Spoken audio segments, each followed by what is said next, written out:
Good afternoon. Sorry for the delay, everybody. I let the time get away. It's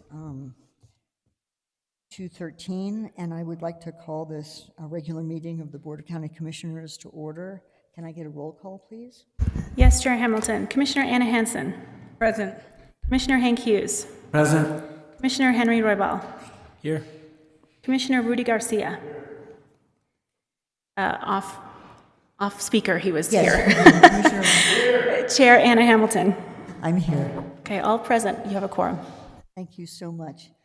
So we have the pledge, the state pledge, and the moment of reflection, which will be by the clerk's office, Angelica Baca. So if everybody could rise for the pledge.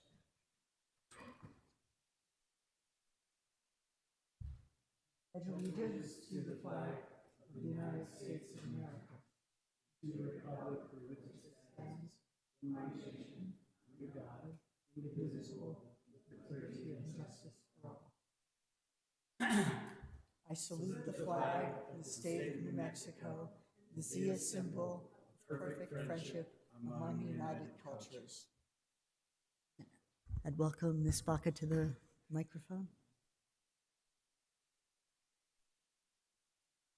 Let us take a moment to focus on the work ahead of us today. Being ever mindful of our decisions and in the best interest of our communities, we take a moment of silence. Thank you. Commissioner Hansen? I'd just like us to take a moment of silence and think about our former fellow colleague, Ed Moreno, who originally wrote the Indigenous Day Proclamation in 2017, and to remember our tribal family in Santa Fe County, and that we are on Tewa land, and that yesterday, over the weekend, Indigenous Peoples Day was celebrated, and I miss Commissioner Moreno. He was a great colleague, and I know that was an important proclamation and resolution that he wrote, so I just wanted to mention him again. Thank you.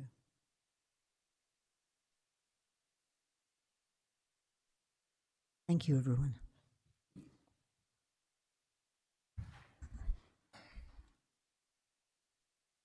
So that takes us to approval of the agenda. Our Manager Schaefer. Thank you, Madam Chair and Commissioners. Our initial agenda for today's meeting was posted on Tuesday, October 4th at approximately 5:30 p.m., and our amended and final agenda was posted on Friday, October 7th at about 5:35 p.m. The caption was updated with regard to opening business item 1E to reflect Ms. Baca from the clerk's office. With regard to item 3A, that item was added, a proclamation proclaiming October 22nd as Once Within a Time Day for Children. Packet material was updated for consent agenda item 4A, and the caption and packet material were updated for consent agenda items 4C and 4E. In addition, we updated packet material or added it for consent agenda item 4G and 4H. And we added consent agenda item 4I concerning corrections operations fund budget adjustment request. With regard to miscellaneous action items, we added item 6C, which concerns use of outside contracts for the Northeast-Southeast connector project. And we updated packet material for items 6F and 7B. And finally, we added packet material for item 9B. So again, those were modifications from Tuesday through Friday. I'll be pleased to stand for any questions. Excellent. Thank you very much, Manager Schaefer. So with those notations, what are the Commissioner Hansen? Madam Chair, I move to approve the agenda with as amended by Manager Schaefer. Second. Thank you. I have a motion and a second. All in favor, please say aye. Aye. Any opposed or abstentions? Thank you. So that moves us on to item 2, approval of the meeting minutes. Commissioner Hanson. Madam Chair, Commissioner Hanson. I move to approve the meeting minutes. Thank you. I have a motion. Can I have a second? Second. I have a motion and a second. All in favor, please say aye. Aye. Any opposed or abstentions? Thank you. So that takes us to C, consideration of proclamations. And we're considering the proclamation proclaiming October 22nd as Once Within a Time Day for Children. And I'll go right to Commissioner Hanson. Thank you, Madam Chair. I'm bringing this proclamation forward, one, because Godfrey Reggio is one of my longest time friends. I've known him for 49 plus years, and I took care of his children when I first came here, and I have a long history with him, and he apologizes that he can't be here. They're doing a test on the movie, but I would like to read into the record the proclamation, if I may, please. Yes, please. So the proclamation is and I also want to just say this, which it says in the proclamation beforehand, but Godfrey Reggio is an acclaimed filmmaker, and this is his latest film that will be premiered. And so I'll read this: proclaiming October 22nd as Once Within a Time Day for the Children. Whereas individuals within our community are essential to creating spaces of acceptance, programs for positive youth development, and building centers to provide proper medical care, and where individuals within our community also lend their artistic talent to capture community experience, exploring and innovative ways of doing so while broadening minds. And whereas Mr. Godfrey Reggio, a Santa Fe resident, is an exceptional public servant with long-lasting impact on Santa Fe community. And whereas Mr. Reggio was a Christian brother assigned to St. Michael's College from 1959 to 1961, and whereas Mr. Reggio taught at St. Michael's High School from 1961 to 1967, and whereas Mr. Reggio also taught at Loretta Academy from 1961 to 1967, whereas Mr. Reggio co-founded Youth Citizens for Action, a community organization aiding juvenile street gangs, and whereas he also co-founded La Clínica de la Gente, a facility that provided medical care to 12,000 community members in Santa Fe, and La Gente, a community organization project in northern New Mexico's barrios. And whereas Mr. Reggio co-founded the Institute for Regional Education in Santa Fe, a nonprofit foundation focusing on media development, the arts, community organization, and research. And whereas Mr. Reggio co-organized a multimedia public interest campaign on the invasion of privacy and the use of technology to control behavior with funding from the American Civil Liberties Union.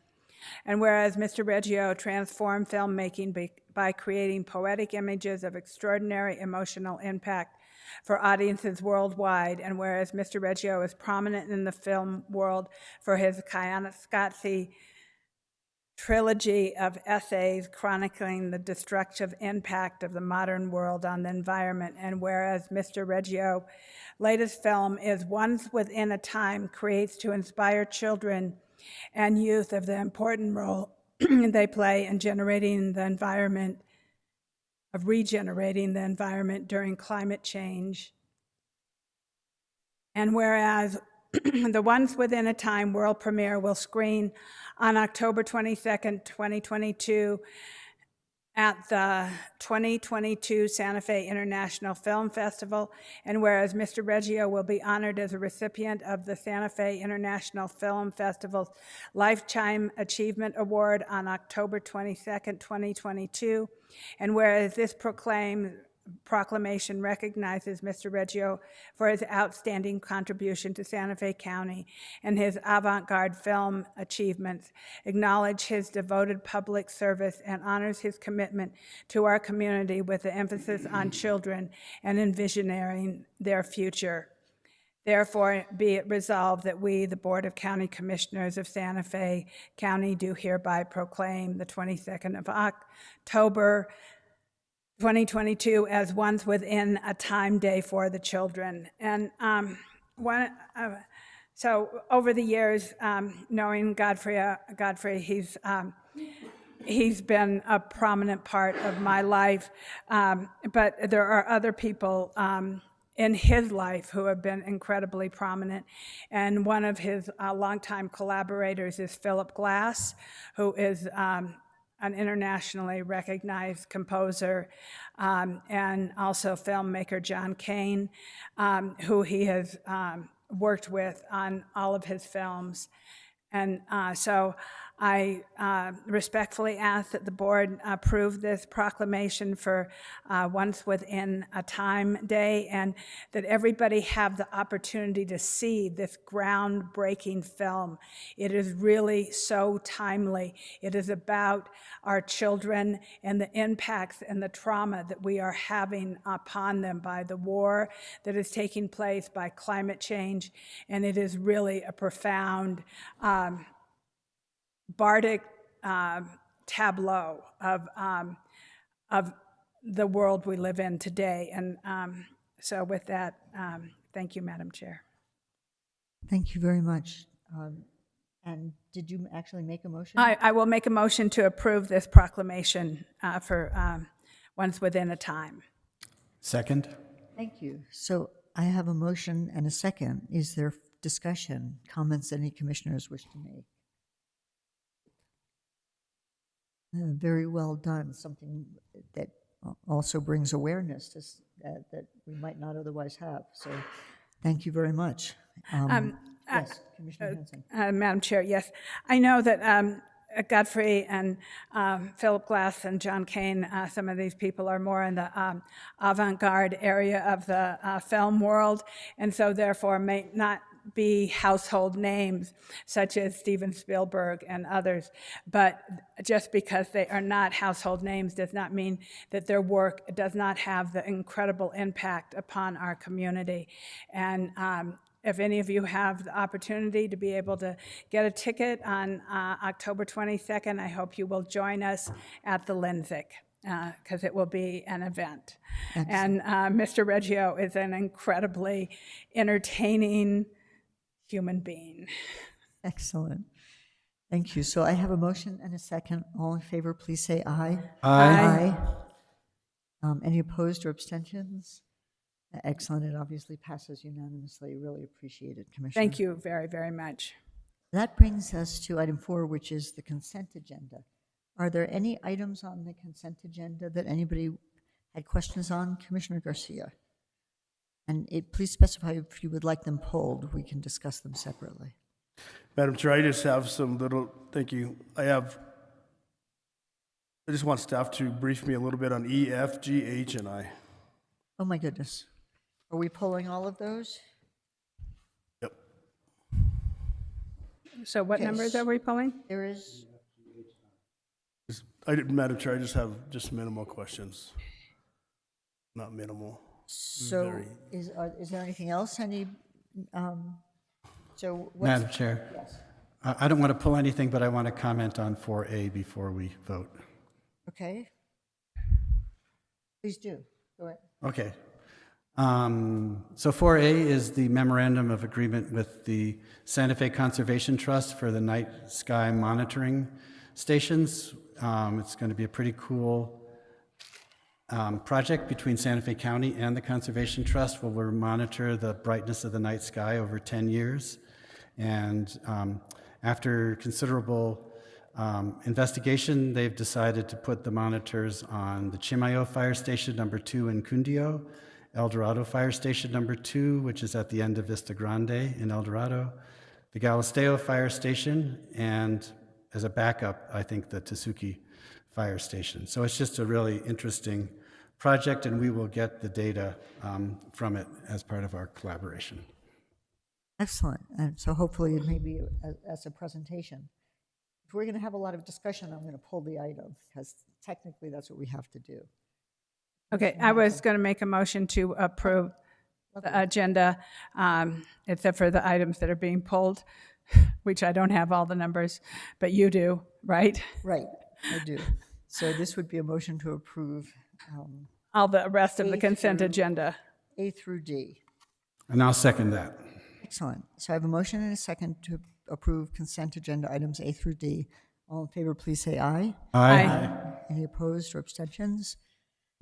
Great. So that will let us go to consent item, that was the first one that was pulled, which is item E, request approval of amendment to between Santa Fe County and Central Square for a CAD system. And the questions, good, I see Director Huron coming up to field questions. I'll go to Commissioner Garcia. What questions did you have on E? Thank you, Madam Chair. Thank you, Mr. Hiron. Under item number E, this is a resolution regarding the New Mexico Department of Transportation just to participate in this 3.96 miles of new roadway. Oh, I was reading. Madam Chair, Commissioner, yes, this is the result of us having submitted a grant proposal that was supported by the MPO and then approved by the District 5 and the Transportation Commission. And this award gives us a total from the DOT of $4.465 million, with our match being $235,000 for a total of $4.7. I also think that it's noteworthy that last year at this time, the DOT also gave us additional funds for Northeast-Southeast Connector via a similar process. They awarded $2.375 million last year, and our match is $125,000. So the total contribution from the DOT for the Northeast-Southeast Connector is $6.840 million, and our match with that was $360,000. They have indeed been a good partner with us.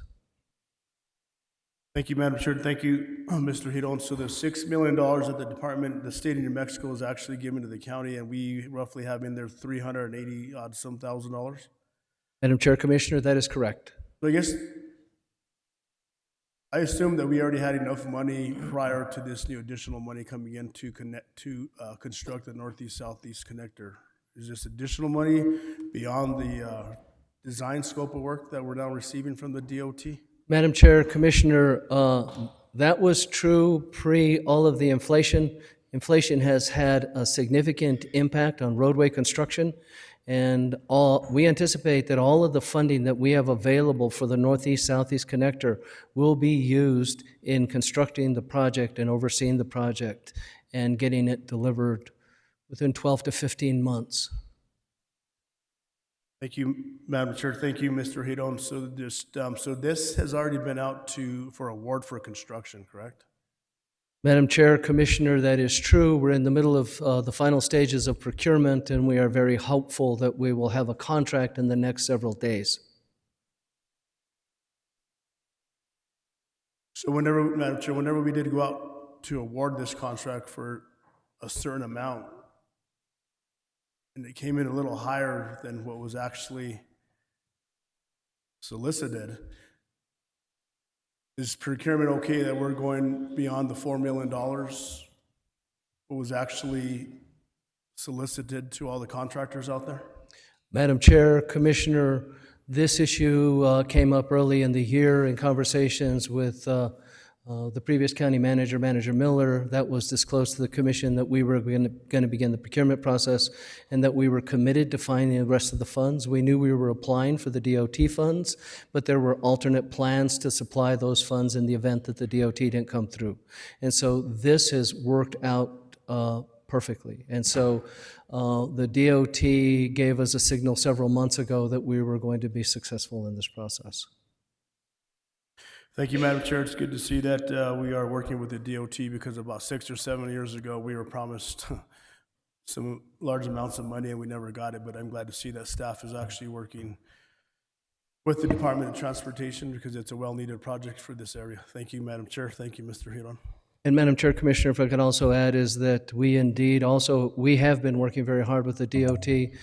We have built strong partnerships with them, and we have been working to make sure that we keep those lines of communication open. Excellent, thank you. So does anybody else have questions? Commissioner Hanson? This is a project that you all know I've been working on since 2004. It was actually $3 million that we were supposed to get from DOT a number of years ago, that during the Martinez administration was taken away. And I am really grateful to our public works staff for their hard work at building a really good relationship with DOT. Because of that, we have gotten a number of funds under the Lujan Grisham administration, and the awareness of how important it is for them to help local government is really important. And so this local government fund has really been advantageous, not just to Santa Fe County, but to all of the counties throughout the state. And I think that needs to be recognized, because that was one of the things that was holding us back with this project, the Southeast Northeast Connectors, when that $3 million was taken away in 2010 or something like that. It really set us back at the county, because that was part of the money that we were moving forward with. So I just wanted to state that for the record, and I pray that this road will be finished in my term. So thank you. And with that, do we have a motion to approve? Not yet. I make a motion to approve. Second. Excellent. I have a motion and a second to approve item 4E.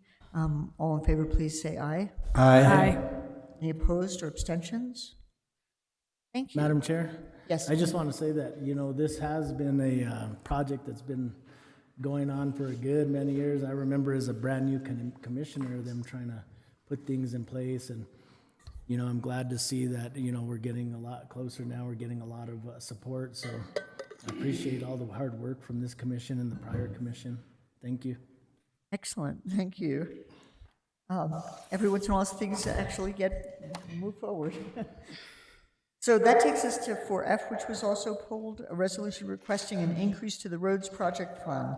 Madam Chair, would you like a resolution number? Oh, thank you so much.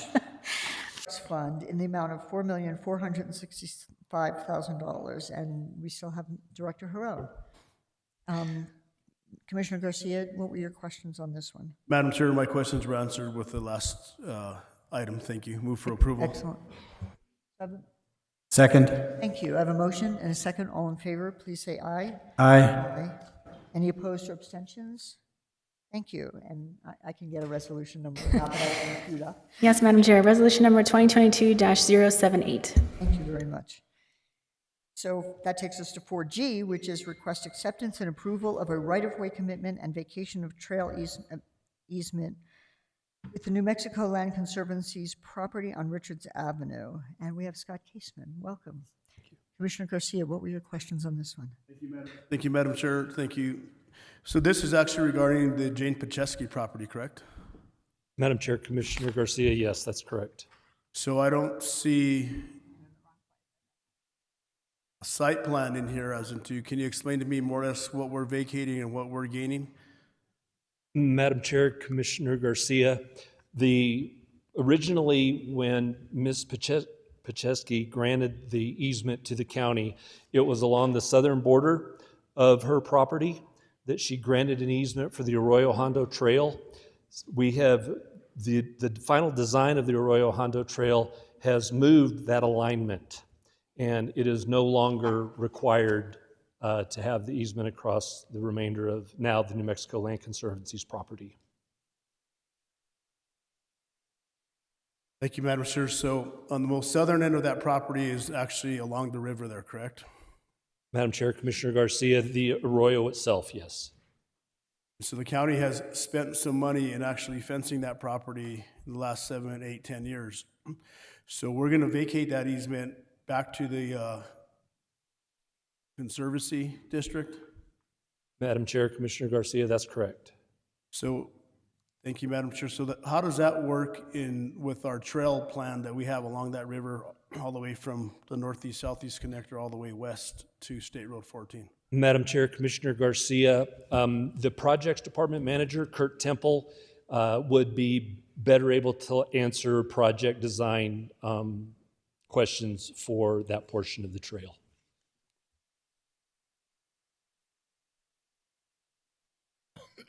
Thank you, Madam Chair. So just keep in mind, I'm concerned that we're actually vacating an easement at the southern end of Ms. Pachesky's property. And so by us vacating this, and we have all these trails coming to here and getting out of here, if we vacate this, where's the trail network going to go?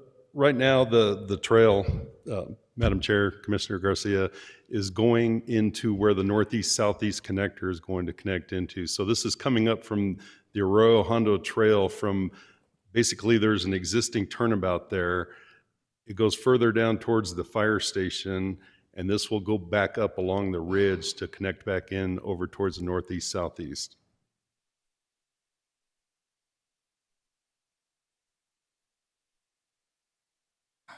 So the northeast connector actually is going to go parallel to I-25, headed west, correct? No, this will be at the beginning down there by Rancho Viejo. I guess I'm a little confused, Madam Chair, because I don't see how the northeast-southeast connector is going to connect with. I guess my concern, my question is are we still going to have a trail network for somebody on the most eastern part or most eastern section of the northeast-southeast connector can ride their bike all the way down to State Road 14? Because there is there on Dinosaur Trail, there is actually, the county commission years ago approved an easement so you could ride your bike or walk along Dinosaur Trail. Then it kind of ends right there before you get to Richards Avenue and I-25. Yeah, Madam Chair, Commissioner Garcia, right now there is the access along Old Dinosaur that goes in and connects into the Arroyo Hondo Trail through the trail systems there through La Pradera. This will be, that trail leads down that we did the first part of Arroyo Hondo, goes to an intersection. You can make a right, go to the fire station. Now you'll be able to make a left and go back up to Richards all the way.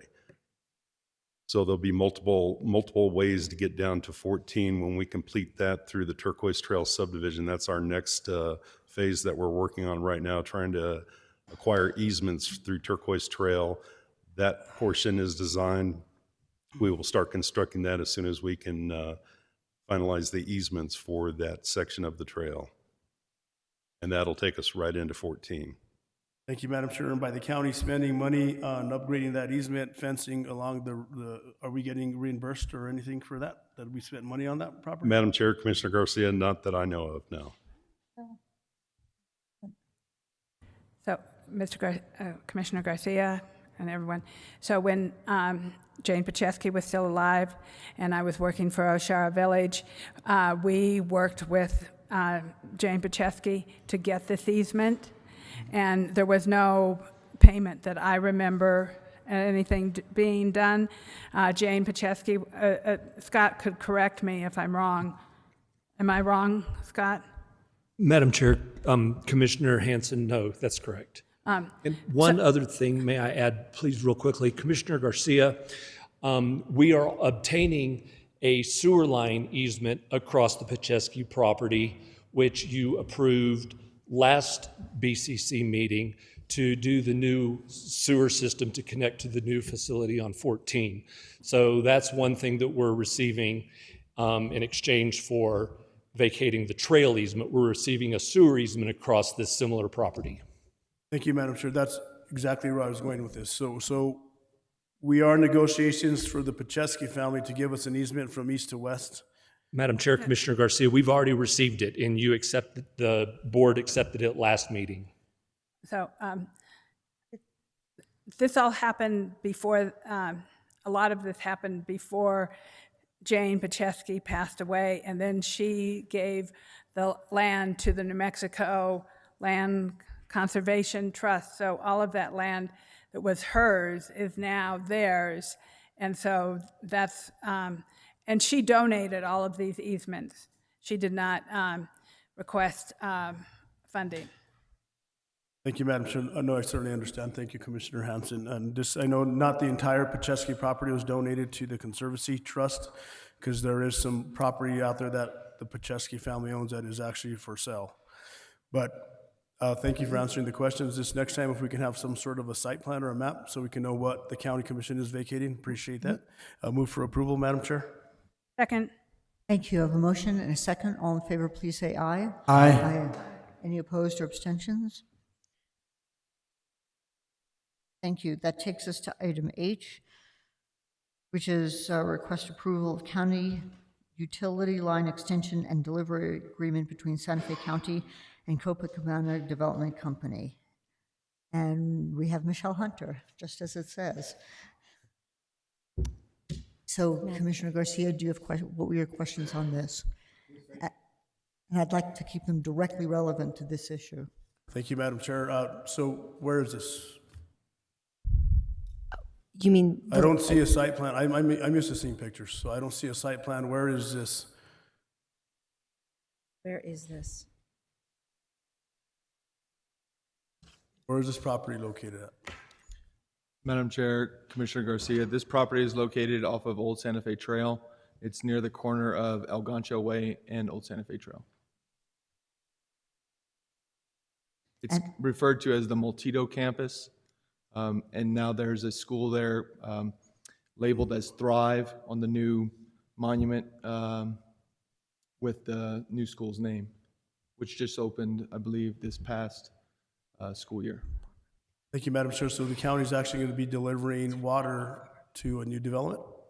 Which was, Mr., can you please give the brief summary on this? Because we approved, this has been before the board and approved. So this is really just approving a follow-up technicality that has to move forward to implement what we have previously approved. Madam Chair, Commissioner Garcia, those statements are correct. And also, this was previously approved. The contract terminated. This is a replacement agreement with the timelines updated. Thank you. That's what I needed to get that the timeline had expired. Thank you, Madam Chair. Move for approval. Second. Thank you. I have a motion and a second. All in favor, please say aye. Aye. Any opposed or abstentions? That takes us to the last item that was pulled from consent, item I, which is a resolution requesting a budget increase to the Corrections Operations Fund in the amount of $250,000. And I believe we have Director Herrera on WebEx, and we have our warden here. So, Commissioner Garcia, what were your questions on this item? Thank you, Madam Chair. Thank you, Warden, for being here today. Can you get a little bit more in detail as to the Wi-Fi access? Is that for inmates? Is that for phone service out there? Is that actually just for administrative staff? What is that? Chairman, County Commission, that is for technology advancements, for advancements towards officer safety, inmate safety. One of the recent items that we have going in front of procurement, the RFID, it's to enhance inmate welfare checks, special watches, suicide watches, people who are on detox watches. It's an electronic monitoring system that will help us be proactive in having electronic watches for inmates. That's a small piece of it. There's other digital signature pads for medical, when inmates, for MedPass, Medication Pass, electronic records for that, and electronic medical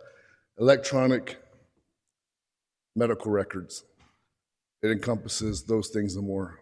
So it just gives us the technology advancements that we need to progressively move forward down the road with proactive efforts. Thank you, Madam Chair, and thank you, Mr. Warden. So have we not had Wi-Fi access for these types of? We do have Wi-Fi, Commissioner. It's very limited. We've been trying for a couple of years to plan ahead to expand that Wi-Fi, so we're prepared for the future. Thank you, Madam Chair. This is the other question I have. So the actual Lost my thought.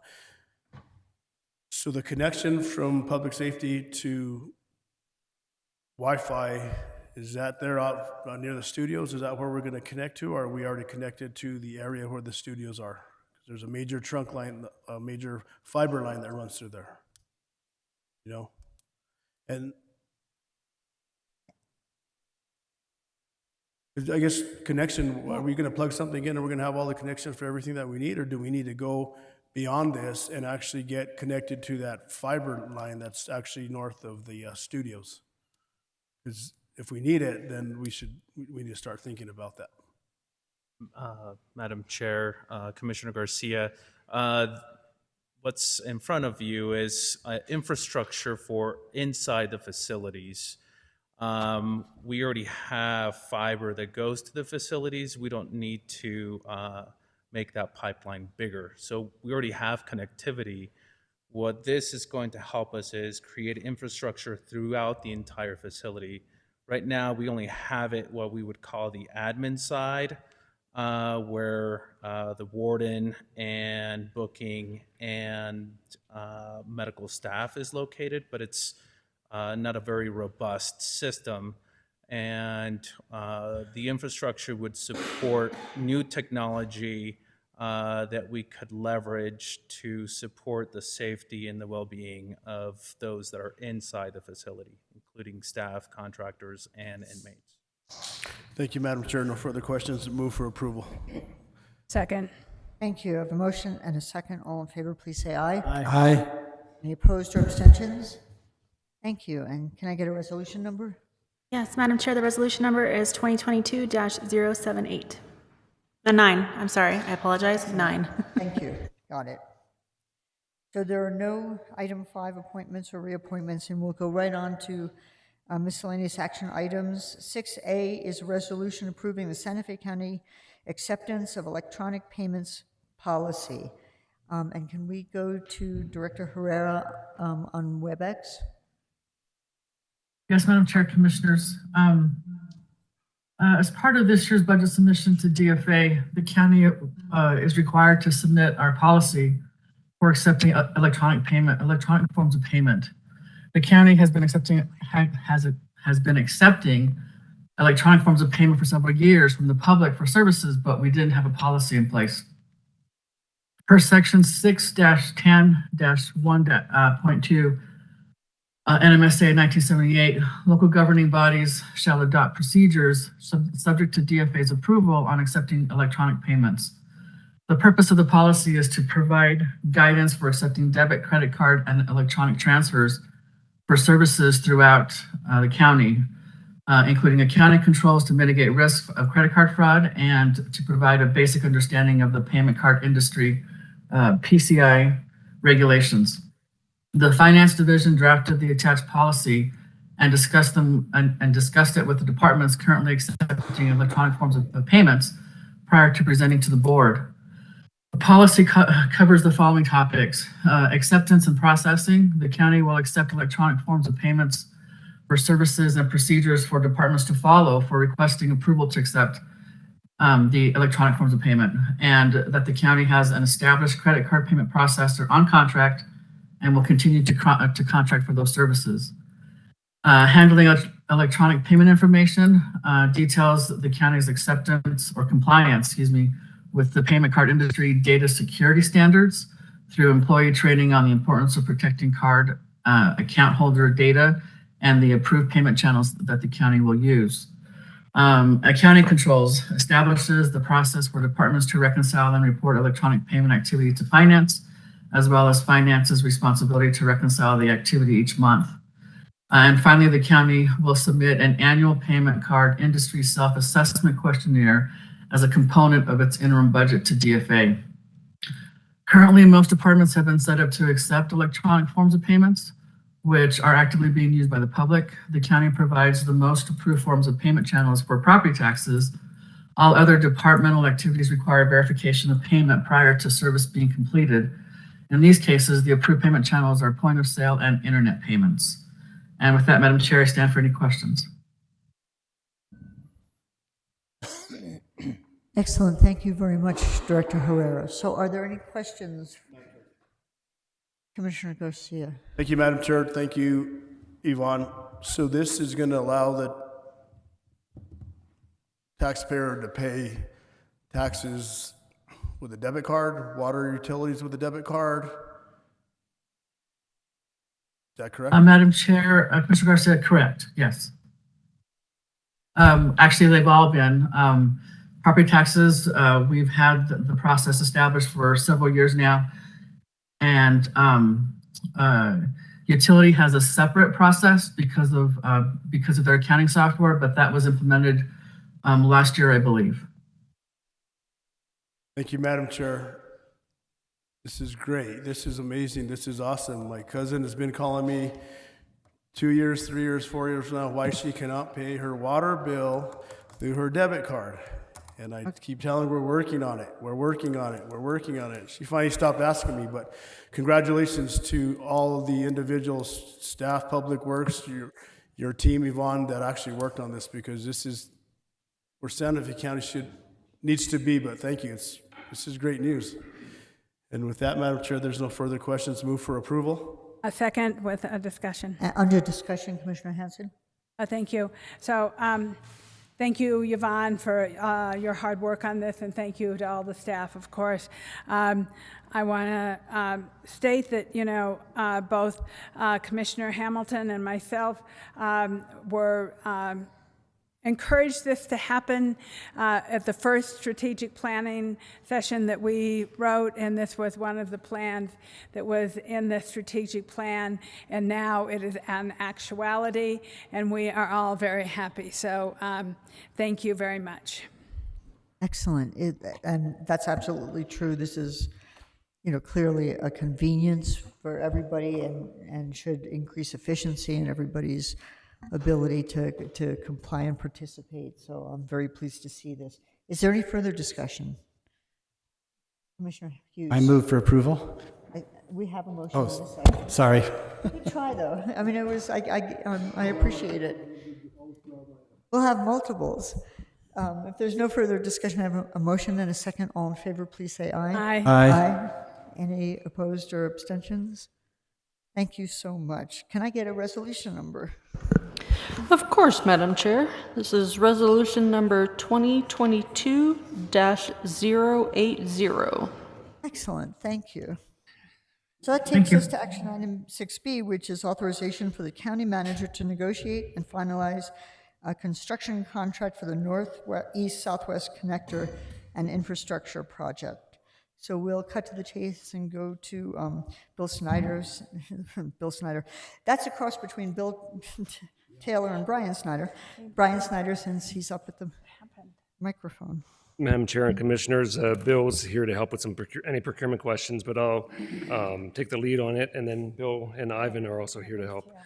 In February 2022, the Purchasing Division issued a request for proposals for construction of the Northeast-Southeast Connector Road and Infrastructure Project. And in September 2022, we received proposals from two companies, Albuquerque Asphalt and Albuquerque Underground Incorporated.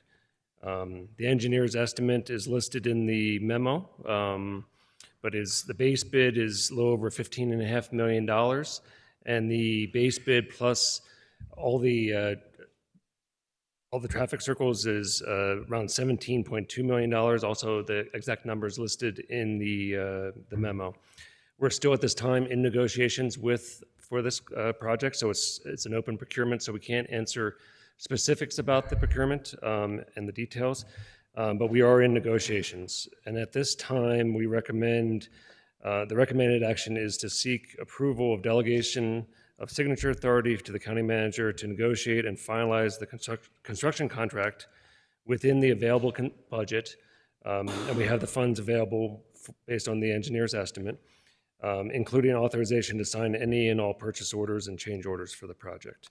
So with that, I'll stand for any questions you may have on where we're at in the process. But we're looking to seek approval to award this contract, which has gone through the proposal stages. That's great. Thank you so much, Brian. Madam Chair. Yes, Commissioner Hughes. Yeah, this is a great day, I think, that we're going to finally build the road. And so I'll thank everybody on the staff for their part in getting us this far and make a motion for approval. A second. Discussion. Yes, so I have a motion and a second. Under good discussion, Commissioner Garcia. Thank you, Madam Chair. Thank you. Once again, as the commissioners, my colleagues mentioned, this is a great day in the neighborhood for south of I-25. So what is the total amount for this project? DOT funding, all this funding, what is the total amount? Ivan, somebody out there? Madam Chair, Commissioners, we have about $7 million in DOT funding. Gary mentioned that earlier today. $7 million in total DOT funding, and that is incorporated in the engineer's estimates. So we have more than $7 million in this project. Madam Chair, we have the budget available for the engineer's estimate of $17,278,000. We have that budget available. The county does. Thank you, Madam Chair. I'm just a little concerned that we're actually awarding a contract and we haven't even gone through the procurement process to what their final agreement is. And I understand we're giving the county manager signature authority to actually sign off on that. And I just want to make sure we're going to still be within the $17.278 million that we have allocated for this. And if a change order comes in after the fact, the county commission is giving the manager authority signature to sign another $1 million change order, $2 million change order. Can somebody explain to me how that works when we get to that point, if we do? So Madam Chair, Commissioner Garcia, we have the available budget, as I mentioned earlier, for this work. Item 6C, we also have available budget for construction management services. We'll talk about that on the next agenda item, as well as we have a built-in contingency for the overall project. We can't get into specifics of the available budget because we're still in negotiations with the construction contractors as well as the construction manager on the next firm. So we have gone through the procurement process, and at this time we're in negotiations based on the proposals and the bids that we received as part of those proposals. Thank you. Yes, we already, and we have, turnaround is fair play. We have a motion and a second. Is there further discussion? If not, all in favor, please say aye. Aye. Any opposed or abstentions? Excellent. Thank you so much, and thank you, Brian, for this.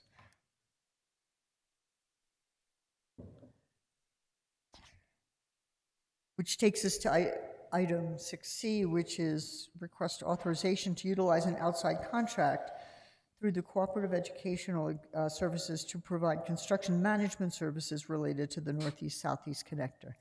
Brian?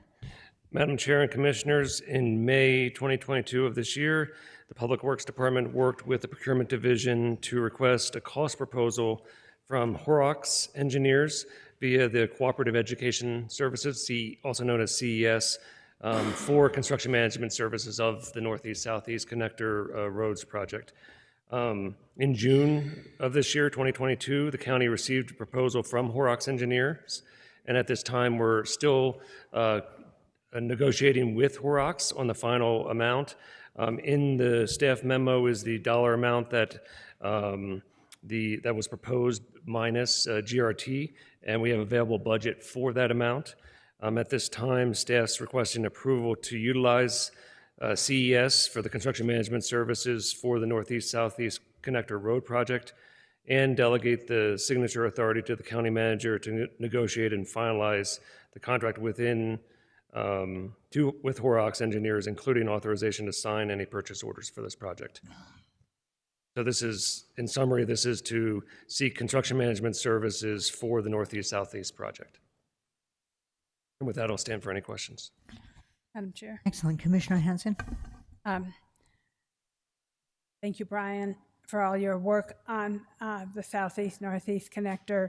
It looks like it is really a great day moving forward. Commissioner Hughes, will you be okay if I make a motion? Since this is your district. But I would like to make a motion to approve Item 6C, request to use outside contractor through CES Services. Second. Excellent. I have a motion and a second. Under discussion, Commissioner Garcia. Thank you, Madam Chair. Mr. Snyder, so the CES contract, are they actually going to do a portion of the funding that we have, or the entire funding amount that we have? Are they going to oversee all that with construction management services? Madam Chair, Commissioner Garcia, once the contract is finalized with Horrocks engineers, they'll be responsible for all construction management services, which include on-site daily construction, inspections, testing, administrative services, review of change orders, those types of things from the contractor. Internal staff will also be reviewing those same things, but we'll have eyes and ears on the site at all times during construction. So they'll work for the county and as well as work alongside the contractor that's selected. Thank you, Madam Chair. Just want to bring this forward. We had some situations with the schools. Whenever we hired a contract management team, whenever the project's done, whenever it's in the process, whoever's making those change orders, whoever's doing those testing, ultimately, who's responsible if something is not done correctly in accordance to that? Madam Chair, Commissioner Garcia, ultimately the contractor is responsible. Horrocks is doing site testing and observation and will call attention to anything any discrepancies they see. They're doing testing for the county to make sure that of the road quality, the sub-base quality, the earth mixing, those types of things. So they're working for the county directly. Ultimately, the contractor is responsible for the construction of the road per the plans and specifications. Thank you, Madam Chair. So the engineering firm, they're already doing their own testing, so they're actually just helping the county out to make sure that everybody else on site, whether they're the asphalt crew, dirt movers, that they're actually doing the testing correctly, right?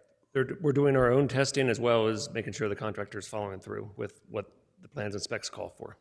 So which group gets to keep the great big binders and everything all in there? Who is that? Their responsibility, Ivan's responsibility, or is that actually the construction oversight team? So the construction manager I'm sure will have their own binders. A lot of it's electronic these days, but similar concept. But at the same time, county staff will be the owner of all that information once the project's complete. So the project will be completed, and once dedicated to the county will be owners of all that project information for our records. Thank you, Madam Chair.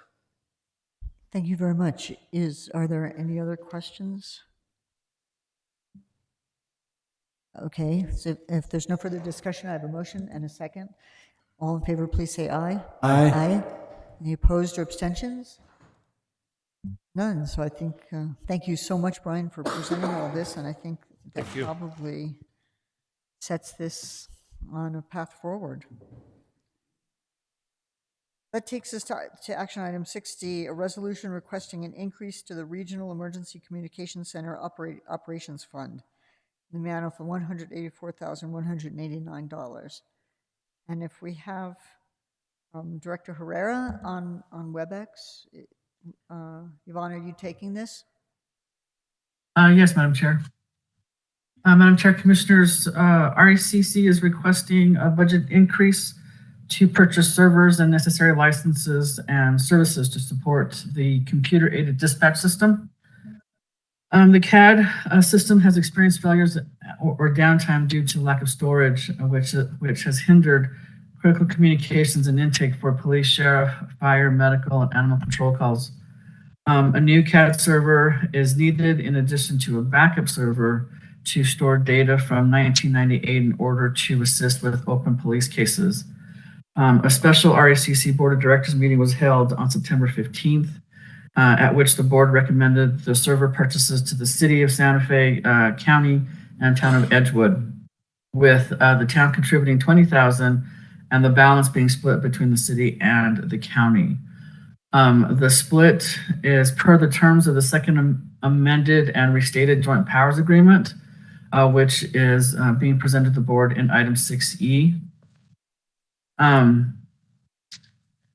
The amount being requested in the budget adjustment is for the entire amount, which will be using cash balances within the RACC Operations Fund. This does not, however, relieve the city and town from contributing their share of the necessary capital purchase. The county will not initiate the purchase until such time as the county manager receives the respective contributions from the city and the town, or have adequate assurances that the payment will be made timely. One note we want to make is, as I mentioned, item 6C is being presented, which is the amendment to agreement number 2020-0133. The amount that's being presented as part of that amendment doesn't match the amount of this budget resolution for the following two reasons. Amendment 2 doesn't include a police to citizens module, which was requested by the sheriff's office and is going to be purchased out of their own budget. And the bar includes gross receipts tax, which the amendment number 2 does not. And with that, Madam Chair, I stand for any questions. Excellent. Thank you very much. Does anybody have any questions? I do. Commissioner Garcia? Thank you, Madam Chair. Thank you, Yvonne. This actually concerns me that our RECC Regional Emergency Communications Center has a lot of downtime, and I'm glad that we're moving this forward, but it really does concern me whenever somebody calls 911. There could be some downtime,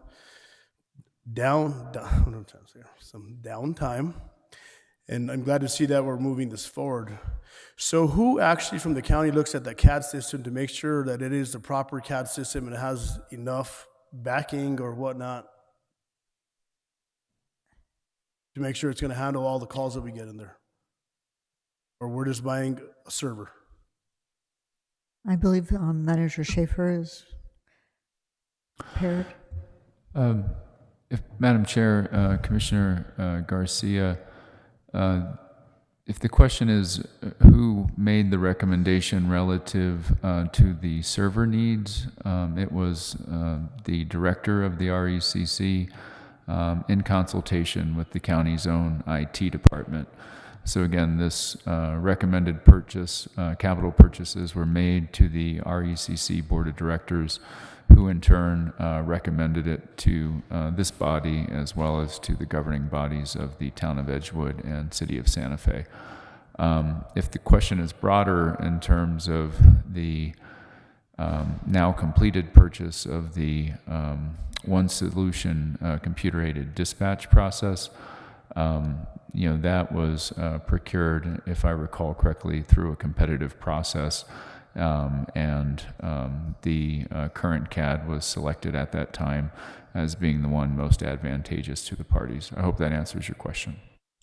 Thank you, Madam Chair. Thank you, Manager Schaefer. As you recall, about 4 or 5 years ago, we had extensive meetings in this chamber with the RECC board, and that was in regards to upgrading the radios, which I believe we purchased Motorola radios.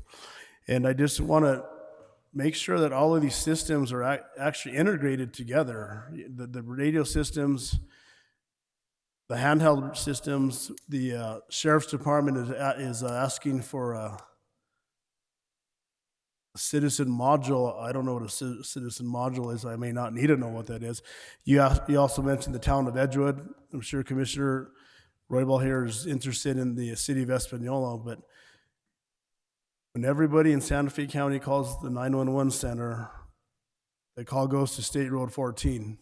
And I'm under the impression that somebody in the Edgewood area calls 911, it goes to Bernalillo County, then Bernalillo Dispatch sends it to Santa Fe.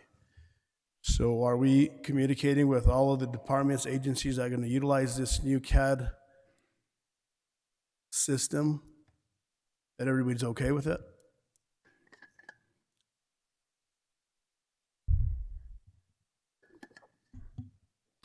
Madam Chair, Commissioner, or am I looking at a broader thing? The computer-aided dispatch system is utilized by the RECC in order to assist in the dispatch of 911 calls of Santa Fe County first responders. So I'm not aware of, though I would defer to Director Lujan if I'm mistaken, of a need to coordinate beyond the actual users of the RECC in terms of other governmental entities. Thank you, Madam Chair. Civil Matter Safety, you just check with the director. I'm just looking at that and appreciate that. Thank you. Thank you, Madam Chair. Move for approval. Second. Thank you. I have a motion and a second. Is there anything further under discussion? If not, all in favor, please say aye. Aye. Any opposed or abstentions? Thank you. And I guess I need a resolution number. I can help you with that, Madam Chair. Item 6D is resolution number 2022-081. Thank you. That takes us to 6E, approval of amendment number 2 to an agreement between Santa Fe County and Central Square for CAD system at Regional Emergency Communications Center. This is an additional related item. And I think we have Mr. Taylor. Thank you, Madam Chair, Commissioners. As Director Haddada explained in the prior resolution, this is requesting your approval to amend that contract with Central Square to add the additional $178,000.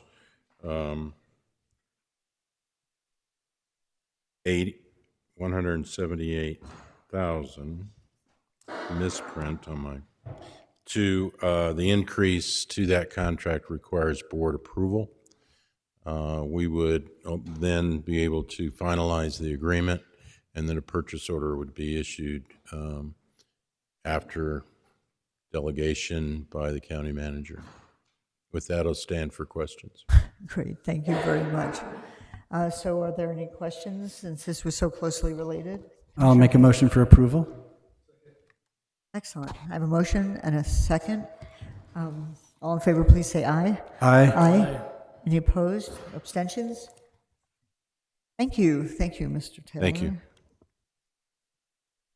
Item 6F is request approval of the Memorandum of Agreement between Santa Fe County and the City of Santa Fe regarding the use of Santa Fe County funds for prevention and intervention programs that address youth and community violence. And I believe we have, well, all of a sudden it doesn't look like Mr. Taylor anymore.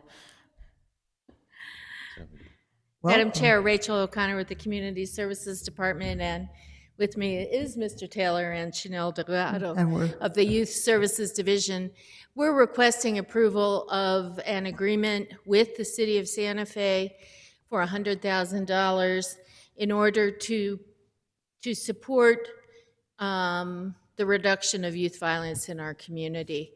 And as you know, this was tabled at the last meeting. We did have some discussions with the city in terms of their ability to accept this, and they have advised us that they are able to receive funds from the Department of Health, and that it's only select funding that they are restricted from receiving at this point in time. Madam Chair, I also wanted to address a couple of the other questions that were asked. One was the split between the city and the county. And I believe, Ms. Delgado, you can correct me if I'm wrong, both entities are putting in equal funds, but the city is hiring a position to perform some of the administrative activities relative to the operating of these grant funds. And with that, I'll stand for questions, as will the folks with me. Excellent, thank you, and we're so happy to have you here. Thank you. Commissioner Hanson. Thank you very much, Rachel and Charlene. Am I saying that right? Chanel. I'm sorry, Chanel. I just have to remember Chanel number 5, right? And Bill, I am very sorry, Bill, to have broken your 10-year record, and I apologize. But I really had this question, and so I'm very happy to know that the city is not impacted by their audit on this funding, because I do think it is incredibly important to help our youth, and where we can work together with the city, I think it's always important that we find ways to do that. And so thank you, Chanel and Rachel and Bill. Thank you for bringing this all forward. So with that, I would like to make a motion to approve. Second. Thank you. I have a motion and a second under discussion. Commissioner Garcia. Thank you, Madam Chair. Thank you, Rachel. Thank you, Chanel, for your passion for the youth in our community. The only concerns or questions I have is into giving $100,000 to the city of Santa Fe. What programs are they going to do? How are they going to do it? Here's a check. Here's $100,000. Go deal with gun violence for the youth. I'm just going to say, the other day I was at Cabela's about 2 or 3 weeks ago, and it just amazed me, the young individuals that were at the gun counter. And that just, anyhow, I don't want to get off track, but and actually the question I have, the deliverables. What are the deliverables that we're getting back? How do we know we're going to affect somebody? Are we going to go put up a little stand and talk to youth, or are we getting involved with the schools? Can you explain a little more how this will work? Sure, Madam Chair, Commissioner Garcia. The city and I have been in conversations for months now. It's been almost about a year, and we have drafted out some strategies that we want to implement through this service contract agreement that we will do an RFP. And within that RFP, we will have deliverables drafted out that the county and city will be in agreement on. And then we will make sure we are following that to evaluate the success of the program as it goes through. We are looking at a violence interrupter program where we have peer support workers potentially out in the field working with these kids that have been identified as high risk for violence or are currently engaged in violence. So there's lots of different strategies we'll be considering as we draft up the RFP for direct service provisions. Thank you, Madam Chair. Chanel, also, will the group be working with the public schools and any nonprofit organization out there that actually works with youth? Commissioner Garcia, Madam Chair, 100% the schools will be part of our program moving forward as we look at the different juvenile probation services, teen court, Santa Fe Public Schools. I think any hubs that really support youth in Santa Fe County will be at the table for that. And can we also please have law enforcement in there as well? Because law enforcement, whether you're city police or the sheriff's department, they are aware of individuals. Yes. These whole angles, but if you can please bring them to the table as well. Absolutely, Commissioner. Thank you, Madam Chair. Thank you. Are there other questions, or what's the pleasure of the board? Oh, never mind, my apologies. Is there any further discussion? If not, I have a motion and a second. All in favor, please say aye. Aye. Any opposed or abstentions? And definitely, thank you very much for bringing this back and doing all the research. Really appreciate the extra information. That takes us to the last action item, 6G, which is request authorization to publish title and general summary of an ordinance amending the Santa Fe County Solid Waste Recycling Management Ordinance. And we have Director Huron. Welcome. Madam Chair, Commissioners, last January 2021, the last solid waste rate increase was contemplated in Santa Fe County in Ordinance number 2014-10. It was set to take effect. The scheduled rate increase would have increased the solid waste permit fees as described in the contract to go from, for a 12-punch permit, from 110 to 140, for a 6-punch permit from 55 to 70, for a 3-punch permit from 2750 to 35, and for a 1-trip permit from 18 to 19, and bag tags were set to increase from $9 to $10. At the time the increase was set to take effect, the COVID-19 pandemic was affecting the world, the country, the state, and the county. Accordingly, the county manager suspended the rate increases indefinitely pursuant to Ordinance number 2020-4. an emergency ordinance authorizing the county manager to extend due dates for money owed the county and waive fees for county services, waive penalties and interest for late payments, or delay the consequences of delinquent payments during the COVID-19 emergency. In other words, a scheduled rate increase never went into effect. This subject ordinance would codify the county manager's action, which is appropriate given the significant inflation that constituents continue to face and the fact that the fiscal year 2023 solid waste budget presumed the frozen rates rather than the increased rates, and we've built our budget on that. In addition, we believe that an updated cost study should be performed to guide the development of future rate increases. Currently, the solid waste permit fees are at their 2018 level. The fees set forth in Ordinance 2014-10 were based on a report entitled Santa Fe Solid Waste Management Agency, City of Santa Fe and Santa Fe County, Solid Waste Assessment and Management Study County Section. The final report was produced by Leídos in March 2014. A lot has changed since then, including the increase to Santa Fe Solid Waste Management Agency tipping fees and actual and anticipated changes in the number and location of Santa Fe County transfer stations and convenience centers. It's staff's recommendation that the report be updated and the results be presented to the Board of County Commissioners at a future meeting, at which time the board can provide direction concerning the future rate structure for solid waste services within the county. That report should be finalized over the next several months with the precise timelines that will be developed after we go out to procurement. The action that we're requesting today is to authorize publication of title and general summary for this ordinance. And with that, I'll stand for any questions. Madam Chair. Excellent. Thank you so much. Commissioner Garcia? Move for approval. Second. Thank you. I have a motion and a second. Is there any further discussion, questions? Madam Chair. Commissioner Hughes? I just want to say thank you, and I'm glad that we're able to afford to give our constituents a break on their trash bags. Thank you. Excellent. Thank you very much. Yes, Commissioner Hanson. Thank you. Thank you, Gary, for bringing this forward.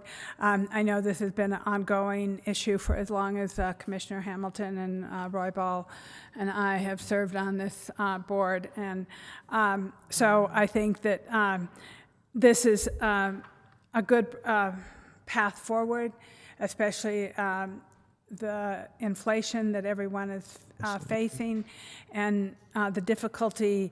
And so any way that we can help our constituents, I think, is really important. So I think this is a great solution. And I think we already have a motion and a second, right? Yeah, okay. So I wholeheartedly second this also. A third and a fourth.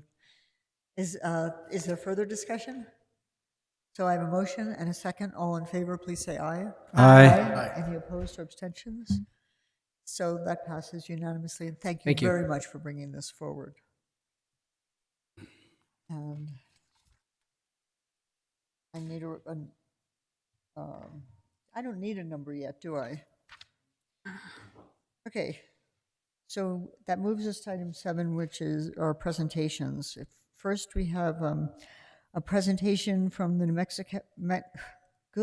Mexico Secretaries of State's Election Security Program, and we have Tracy Lopez, who I assume is probably on WebEx. Is that true, Tracy? And we want to extend our welcome to you.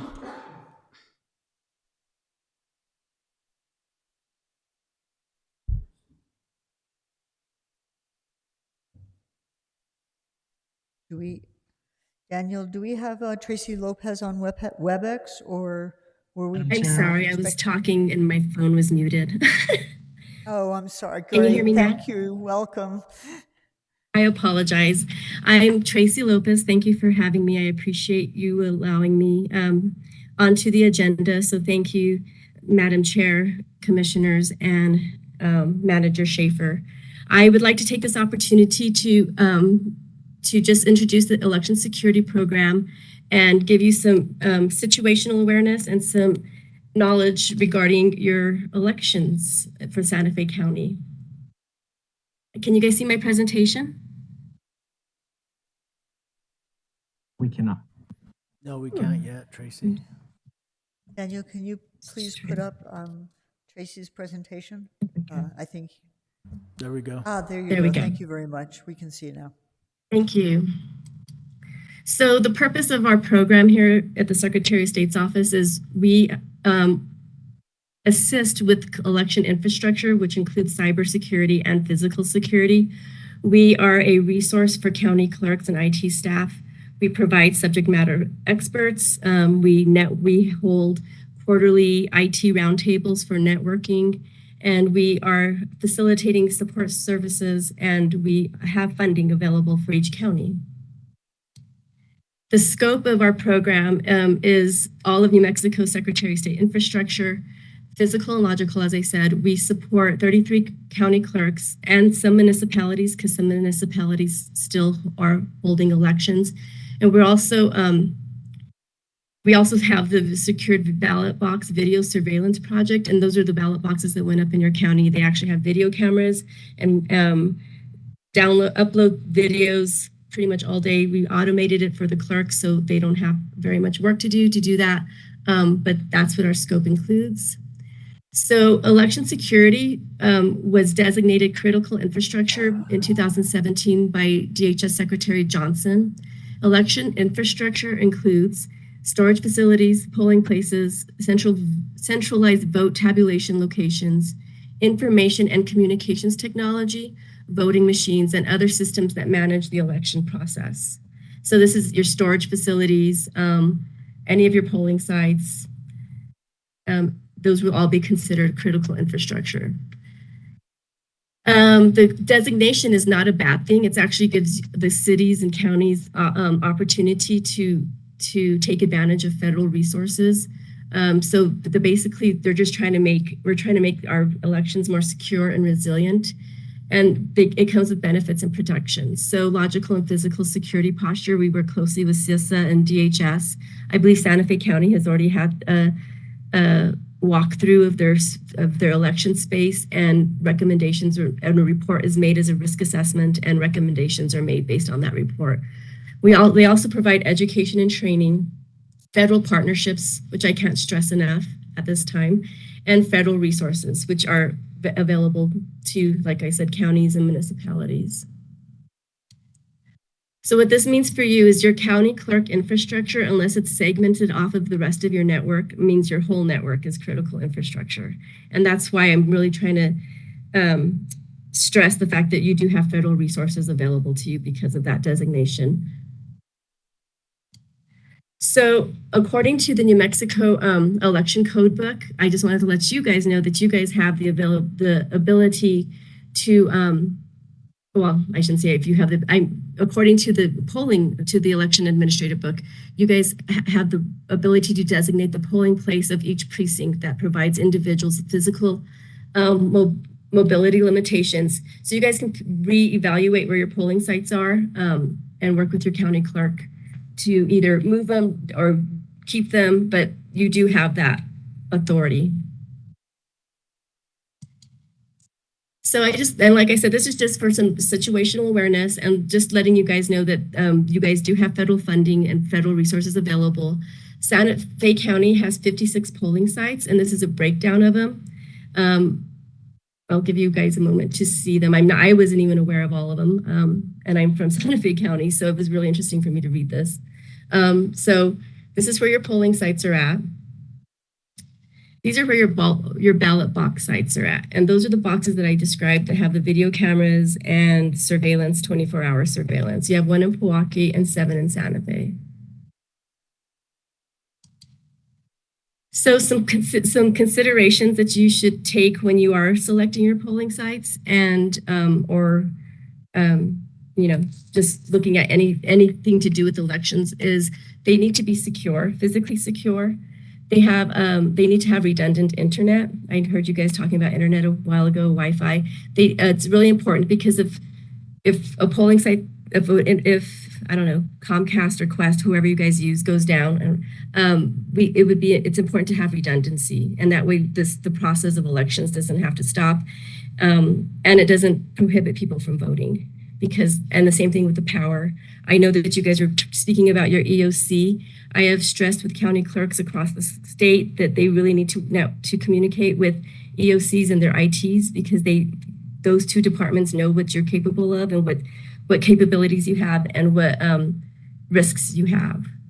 They have to have accessible parking, and they should each have a building emergency plan and an incident response plan. I cannot stress that enough right now. I'm sure you're all aware of the election security issues that we're all facing at this point. And so it's really important for clerks, EOCs, and even the state EOC. There is a state EOC that is, because you guys are designated critical infrastructure, you guys can ask them for help on certain situations. And an incident response plan, whether it doesn't have to be a IT incident, because I'm sure your IT does have an incident response plan, but it could be any emergency situation that comes up in any of the polling sites, in any of the warehouses, anything that's considered election space and critical infrastructure. And that was the whole point of my presentation. I'm doing this across the state with all 33 counties. I have found, I just started in this position about a year and a half ago, and I have found that a lot of people were not aware of the critical infrastructure designation, nor were they aware just of the basic of what you are responsible for and what you have authority to do and what you have and not to do. And that was it for me. Do you guys have any questions? Excellent. Thank you so much, Tracy. Are there any questions for Tracy? Madam Chair, I don't have any questions. I just want to thank Tracy for the very informative presentation, and we appreciate your time being here today and educating the commission. We appreciate it. Thank you very much. Excellent. Totally agree. Any other comments? Thank you. This is so great. Thank you very much for taking the time to come to our meeting and present this. Really appreciate it. I appreciate the time and to speak, and I would like to say that going forward, maybe we could do something annually just for incoming and outgoing commissioners, because like I said, I did find that a lot of commissioners and managers are not knowledgeable about the critical infrastructure. So I appreciate your time, and I look forward to working with you guys in the future. Excellent. Definitely. Likewise. Great idea. Thank you, everybody. Have a great afternoon. Oh, go ahead. Go ahead. I'm sorry. Oh, I thought I was done. I'm sorry. Our next presentation is by our own county clerk on current Santa Fe County election processes. Madam Clerk.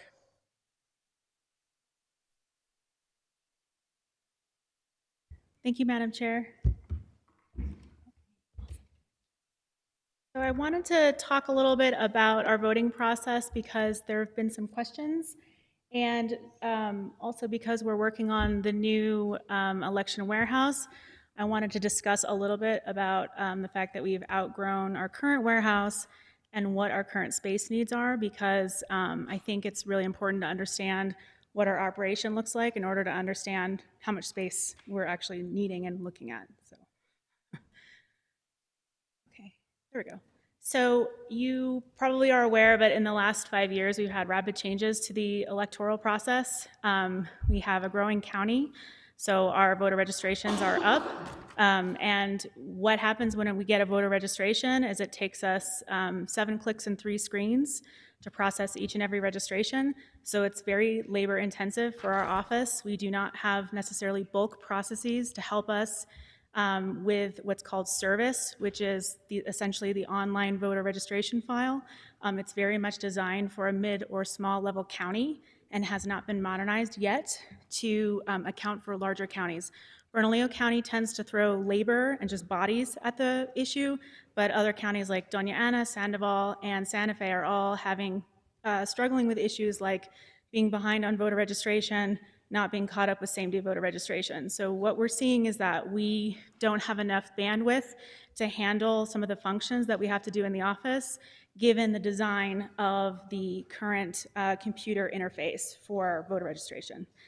We also have an increased interest in absentee ballots. That was partially because of 2018, so even before the pandemic, there was a lot of pressure to increase absentee ballots, so we saw a lot of campaigns pushing for absentee ballots. And then, of course, in the pandemic, we were just inundated with absentee ballots. During the primary in 2020, I think 80% of people voted by absentee. So that's why there was a 9-day delay in this county to count all of those ballots, because they were used to getting around 400 to 800 during a primary, and that increased to 40 to 50,000. So it was quite a bit of demand. This year, we are already seeing, I think we're at 9,000 requests, and this is the first day to send out ballots. So we will easily get over the statutory high water mark of 10,000 ballots, where we can start counting early, because we're considered a high volume county at that point. So we're also seeing more legislative requirements. So for every site that's open, we have to have same-day registration. And same-day registration is not just having a dedicated poll worker to do that same-day registration, because by statute, you can't have the person registering voters who would also be the person who hands out the ballots. They have to be separate in the process, so they register.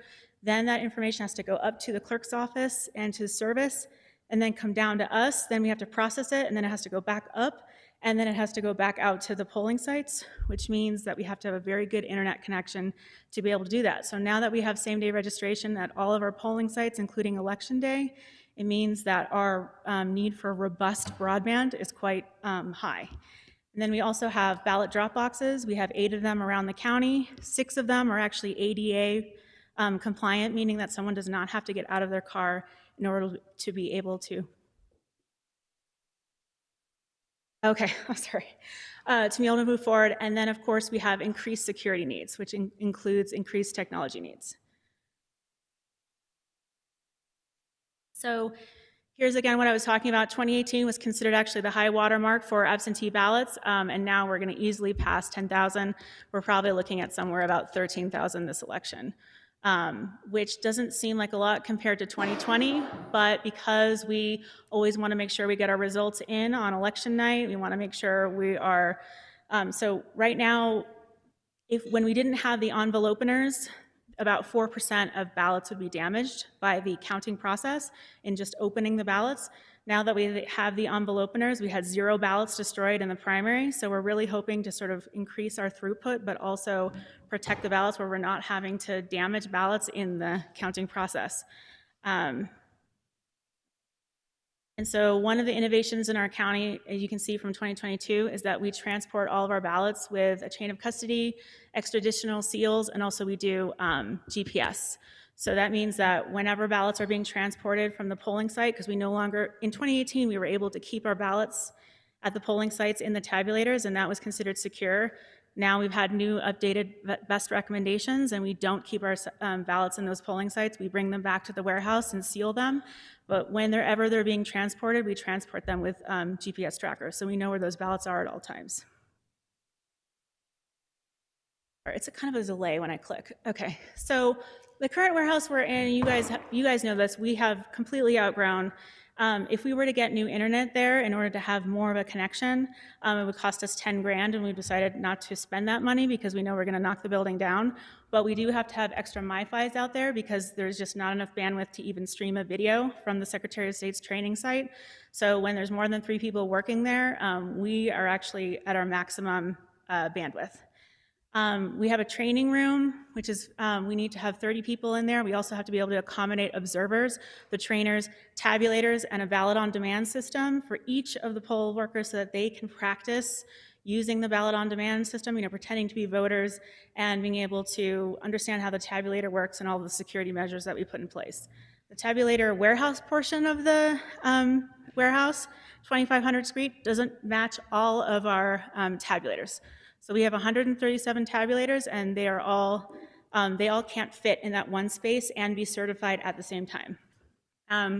We have a supply room, but it's too small, so that's why we have 2 locked storage pods outside that we keep a lot of our materials, our signs, our ADA compliant stuff. We have an additional storage room, which is also too small. We have hallway storage, and we're basically busting at the seams. So much so that we don't even do our absentee anymore at the warehouse. We have to borrow space in order to be able to do that. And in addition to that, we have 7 storage units, 4 climate controlled, where we're keeping all of our permanent records and recording files that we have to keep in perpetuity, which are growing at an exponential rate. And then we have to keep all of our retention, which is all of our ballots for the 22 months. And we've even filled, we have borrowed space at the juvenile facility while they're putting the roof on, and we have filled up that storage room too. So, sorry, this is very slow clicking. I may just have to, okay. So one of the things that we're noticing, and a lot of, oh, too aggressive, sorry.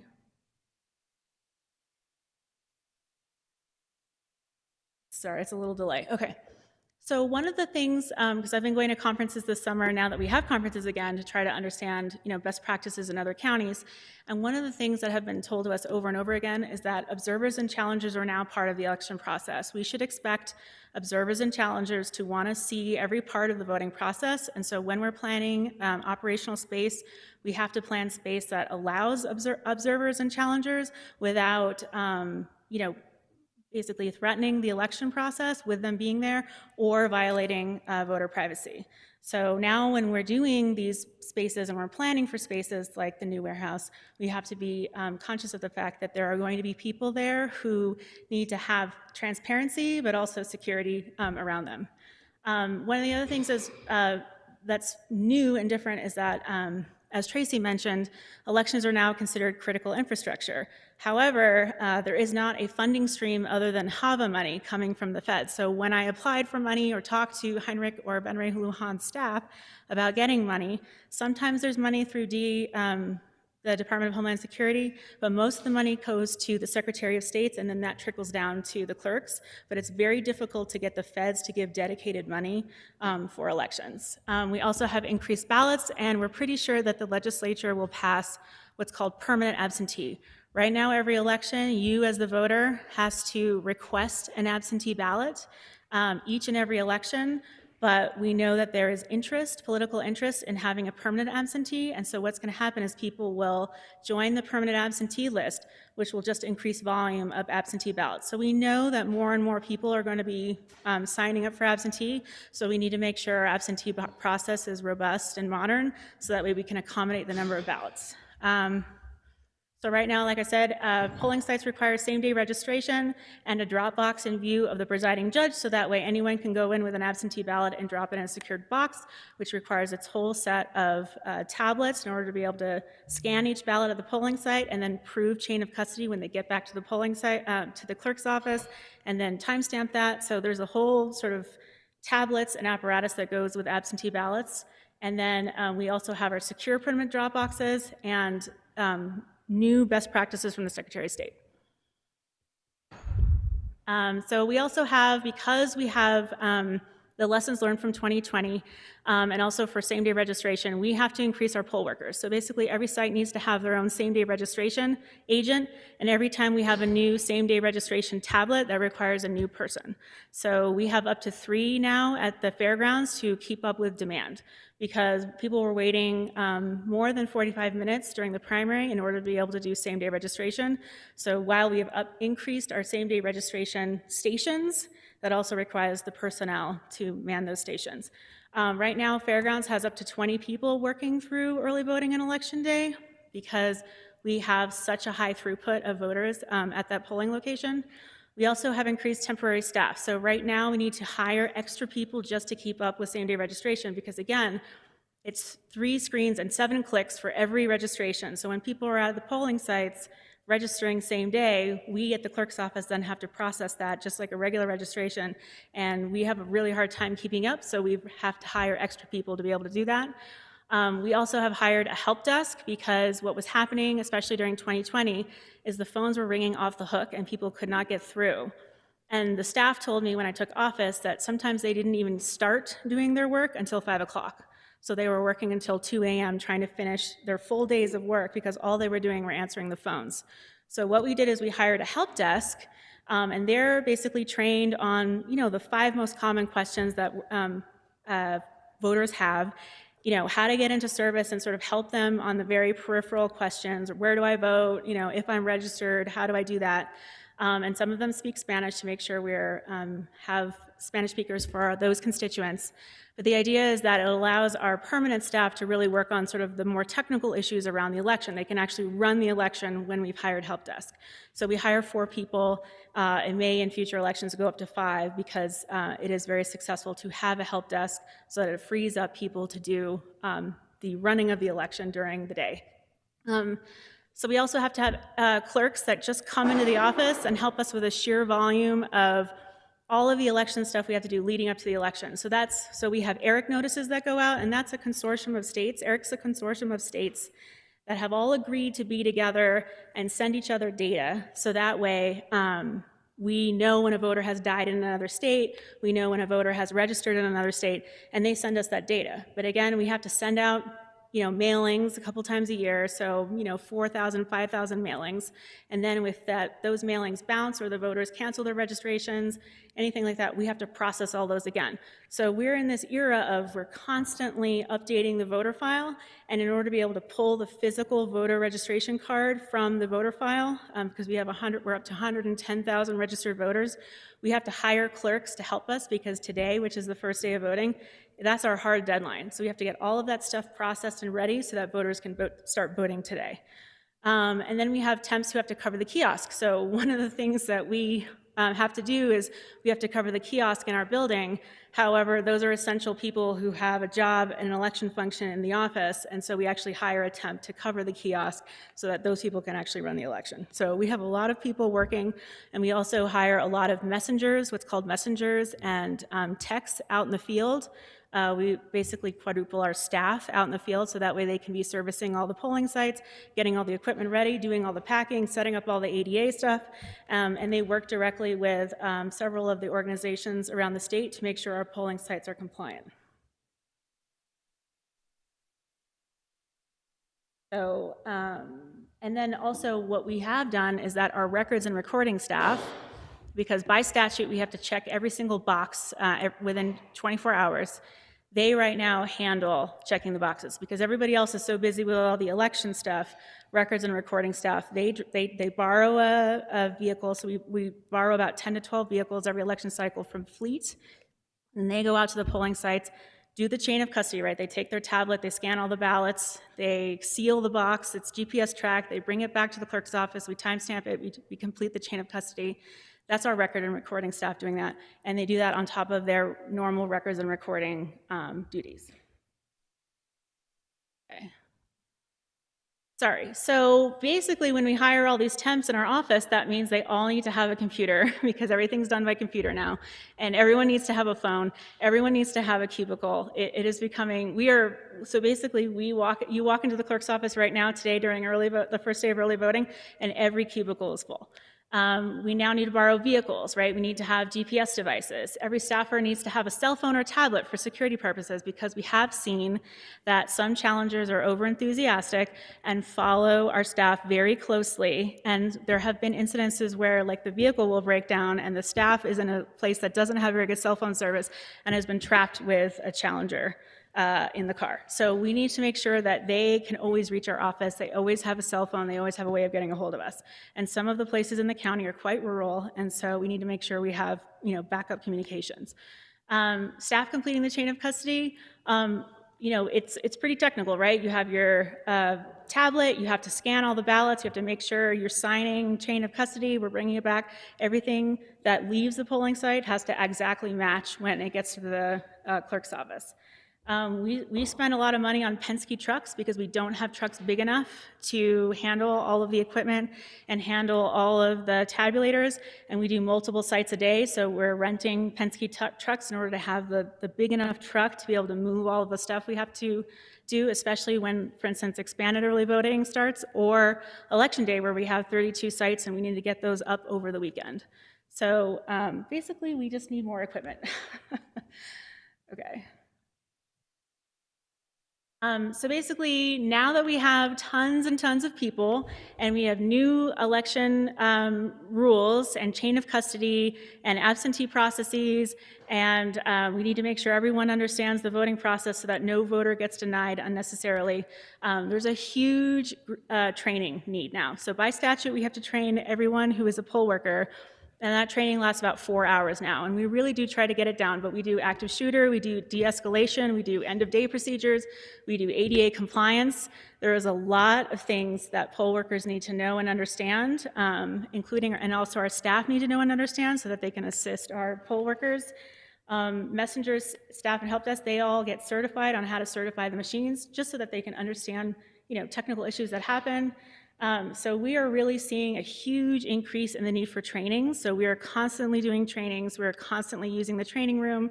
We're constantly using the clerk's office to train. And we even actually borrow our records and recording staff to pretend to be voters and then call into the clerk's office and have people practice talking to someone about how to put in a ticket, right, so we can escalate it to the right person and make sure that they're giving that voter the right information. Because what I try to emphasize to my staff is that when you tell someone the wrong information, that may prevent them from voting, right? So it's really critical that we have the right information at all times. The computer's very slow. Sorry about that. Okay, so because we have to talk to service at every polling site, we have everything on tablets and laptops and GPS and all these things, our broadband needs have really gone up exponentially. So we're really looking at a situation in which, in order to keep elections secure, in order to keep elections running and being able to talk to the voter database, we have to always be online, and it has to be a robust enough connection to meet our security needs. Okay. So, and that's actually something, the last point I wanted to mention. So we no longer upload results at the warehouse because there just isn't enough broadband. It's just not a reliable kind of connection. So we actually upload results in the clerk's office. I think it used to be that probably at the warehouse people uploaded results, but we don't have enough bandwidth in order to be able to talk to the Secretary of State's website on election night. So we're doing it in the clerk's office.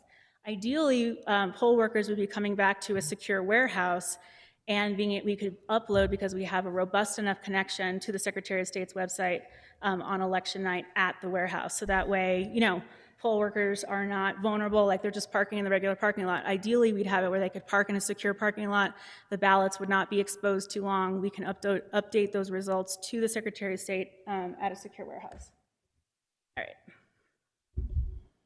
So drop boxes, every polling site and buildings are now under threat. So that's what we've been hearing from the FBI. That's what we've been hearing from CISA.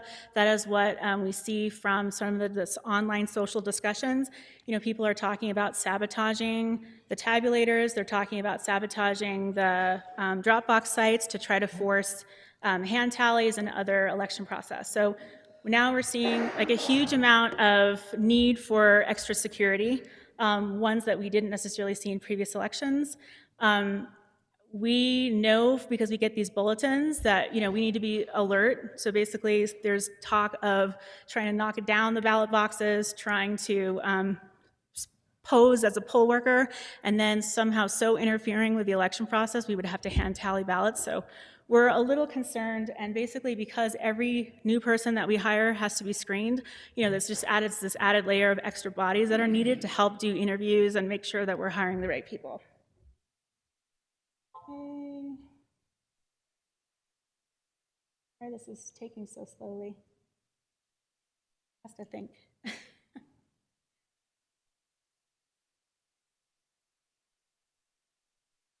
can't tell if it's on delay or if it's just going. Here we go.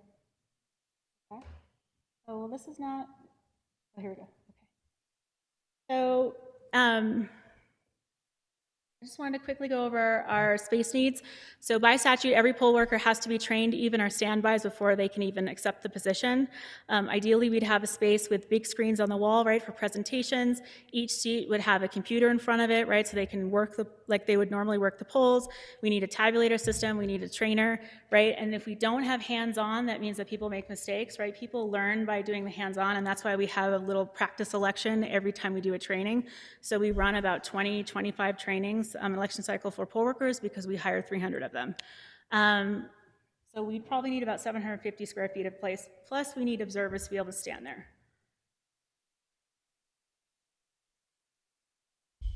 So by statutory rule, tabulators have to be charged continuously until they are certified and during the certification process. So that means that each tabulator, and this is how they do it in other counties, have a dedicated parking space, and then we need workable space around it so that people can bring over the test decks on a cart and basically run each of those 10 test decks through, including our sort of special ballots like the overvotes and undervotes. So we have 137 ballots, we need 6 square feet, right? So we need probably about 2,500 to 2,600 feet of space just to store the tabulators and have all of the election apparatus that goes into them, test ballots, the charging areas, making sure that people can actually observe, because the certification process, as you know, is quite contentious, and there will be people who want to observe that process.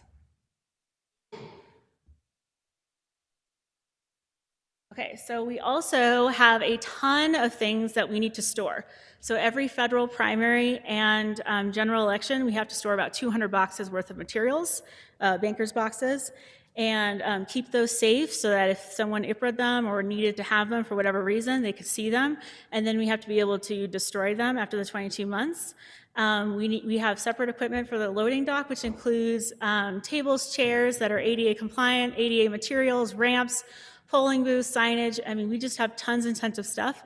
And we have more stuff because we know that New Mexico Disability Rights and a few other organizations that work with us directly have mentioned that the DOJ is going to be taking a closer look at the ADA compliance of every single polling site. And so we, in response, have ramped up, not to make a pun, ramped up our access for ADA voters to ensure that we're meeting basically our statutory requirement. But that means that we just have more stuff and we need to be able to store it. So we need about 1,800 square feet to store all of our election, basically supplies, equipment, accessories, etc. Okay, and so we didn't talk about absentee board, but we have been borrowing space for absentee board. During the regular local election, we used the convention center, and that was about a $16,000 bill plus the, I don't know, $10,000 we spent on security. Right now we're in the HR building, and it's about 1,250 square feet, and that's because we have 3 different election processes that we have to go through for absentee. First is pre-qualification, and we will have several machines that allow you to basically scan the ballot and then check for a signature, and that will tell you whether or not the ballot qualifies or not, or doesn't qualify, right? Because we want to make sure that voters are aware and we can tell them. So what the absentee board does is they're bipartisan, and they tell us whether a ballot is going to count because it has the required signature. If it does not have the required signature, we want to be able to tell a voter early that their ballot is not going to count, and please come cure your ballot, or give us some way of curing your ballot so that way that it can count. So pre-qualification is about 450 square feet. Then we have an opening space, and this is where we have to, once we pre-qualify the ballots, we have to open the outer envelope, and then we have to open the inner envelope, and then we have to shuffle the ballots to anonymize them, right? And we have the envelope openers for that, but we're also going to have our bigger, we're going to have a bigger extracting machine, and that's a machine that basically takes all the ballots that have been opened, milled open, and sort of pops them open, and an operator can pull the ballot out. Because when you have a high volume of ballots that you need to get through in a short amount of time, it's much faster to use an extractor machine, so that's a 10 by 10 machine. And then finally, we have the tallying space, and that's where we have the Dominion server that helps tally all of the ballots with these what's called rapid open tabulators. We put stacks of 25 in the tabulators, and they calculate all of the ballots. And so we can do quite a few in a short amount of time, but getting there between the actual receiving of the ballot and having the tabulated ballots ready to go is a pretty large process. So we probably need significant amount of space to be able to handle that process. Plus, each and every step is allowed by observers and challengers, and so we need to be able to accommodate observers and challengers in that space with our 20-person absentee board. And we would like to not have to spend so much money on security, but because we're borrowing space and it's not in necessarily a very secure building, it's an okay secure building, we need to guard that equipment overnight. We spend a lot of money on our armed guards to stand with the absentee equipment 24 hours a day. And so this is something that we need space for as well. It's called the command center. Right now, we don't have a centralized space. You know, we have the clerk's office and tons of cubicles, but in other counties, they have the command center, and that's essentially big screens on the big screen TVs on the wall, and they show every single polling site and the status. They also have cubicles and phones there so that if a presiding judge is calling in saying, I have a problem or I can't figure out how to reconcile, a person is there ready on the phone to answer their call.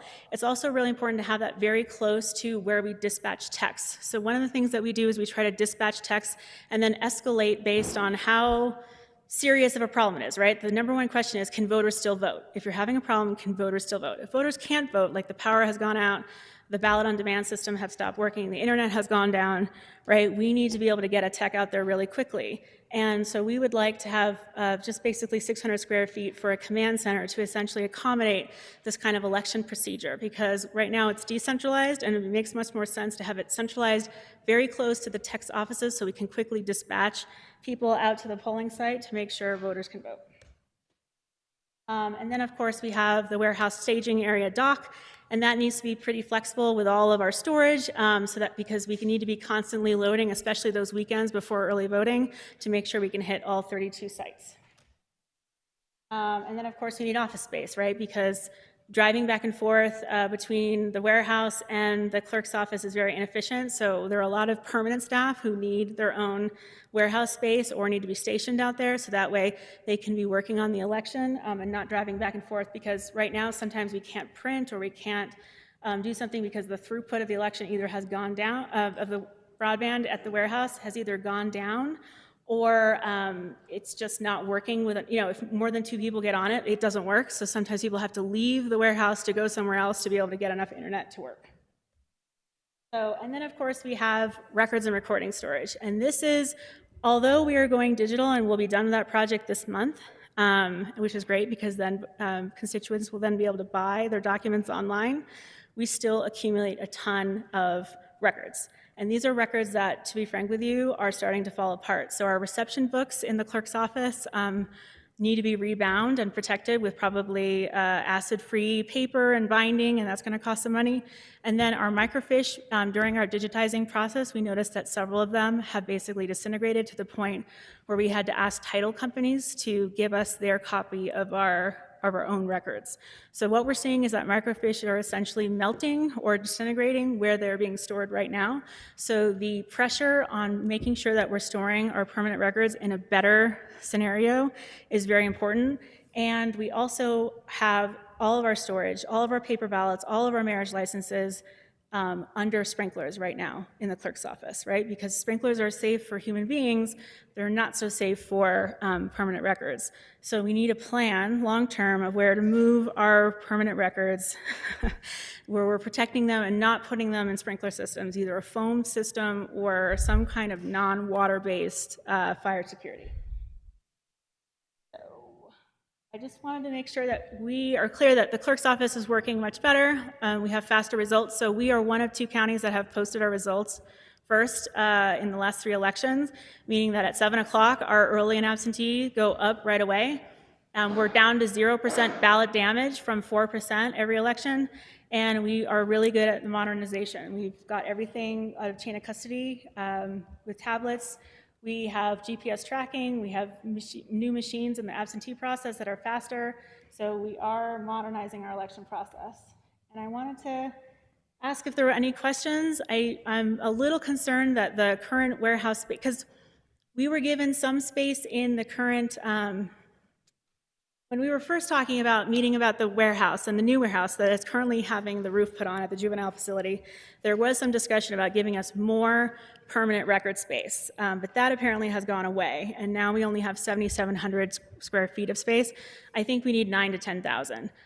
So the current plan as we see it, without the courtyard being covered, is something that we've already basically outgrown. So we need a phase 2 and a phase 3 plan of what to do with our permanent records, and you know, how to get money maybe from the legislature of how to cover that courtyard so that can serve as our permanent record space, because based on what we're using now and what has been proposed, we have already outgrown it, essentially. So if anyone has any questions for me, let me know. Madam Chair? Thank you very much. Commissioner Hughes? Oh, just a quick question. Thank you, Madam Clerk, for Yes. all that information and for doing such a great job with our elections. I just wondered, because you mentioned microfiche, and that sounds kind of old-fashioned to me too. Yes. Are we looking to, or would we ever look to digitize the records? So we have digitized all of them, but we have to keep a permanent record of those records, right? And the problem was, at the time, microfiche, my mom used microfiche when she was an appraiser, right? It was the hot, cool thing in the 80s. But now we're seeing that those films are disintegrating. So what would ideally be is that while we have all of our records digitized, right, we need to keep our permanent, especially our really ancient records. Some of it is on paper, some is from the 1850s and 60s and 70s. That has to be preserved, and we need to have an archival plan. The same thing goes for our microfiche, like that is disintegrating, so we probably should convert that to maybe a permanent CD, some permanent hard copy record, because the problem with the digital is that we do need to keep a permanent copy somewhere. And honestly, with digital, we probably, as a clerk's office, the county manager and the IT department currently run our server and run everything. We probably need to put in for our own server, having an additional server, having a mirror copy out of state during disaster. I know we have a mirror copy down in Bernalillo, but essentially, like, we need to have a plan long-term for how we're gonna, be the owners of our own permanent records, because we are growing quite a bit. And I know that IT is running out of server space for us, so. Okay, thank you. That was all. Are there any other questions? Commissioner Garcia? Thank you for the presentation, Madam Clerk. It looks like you took a little while to put this together. Good presentation, and I assume you're actually working in regards to the programming aspects of your needs. Well, I'm regarding statutorily requirements from the state legislature, because that's the division that we need to talk to and work with to figure out where we need to go, right?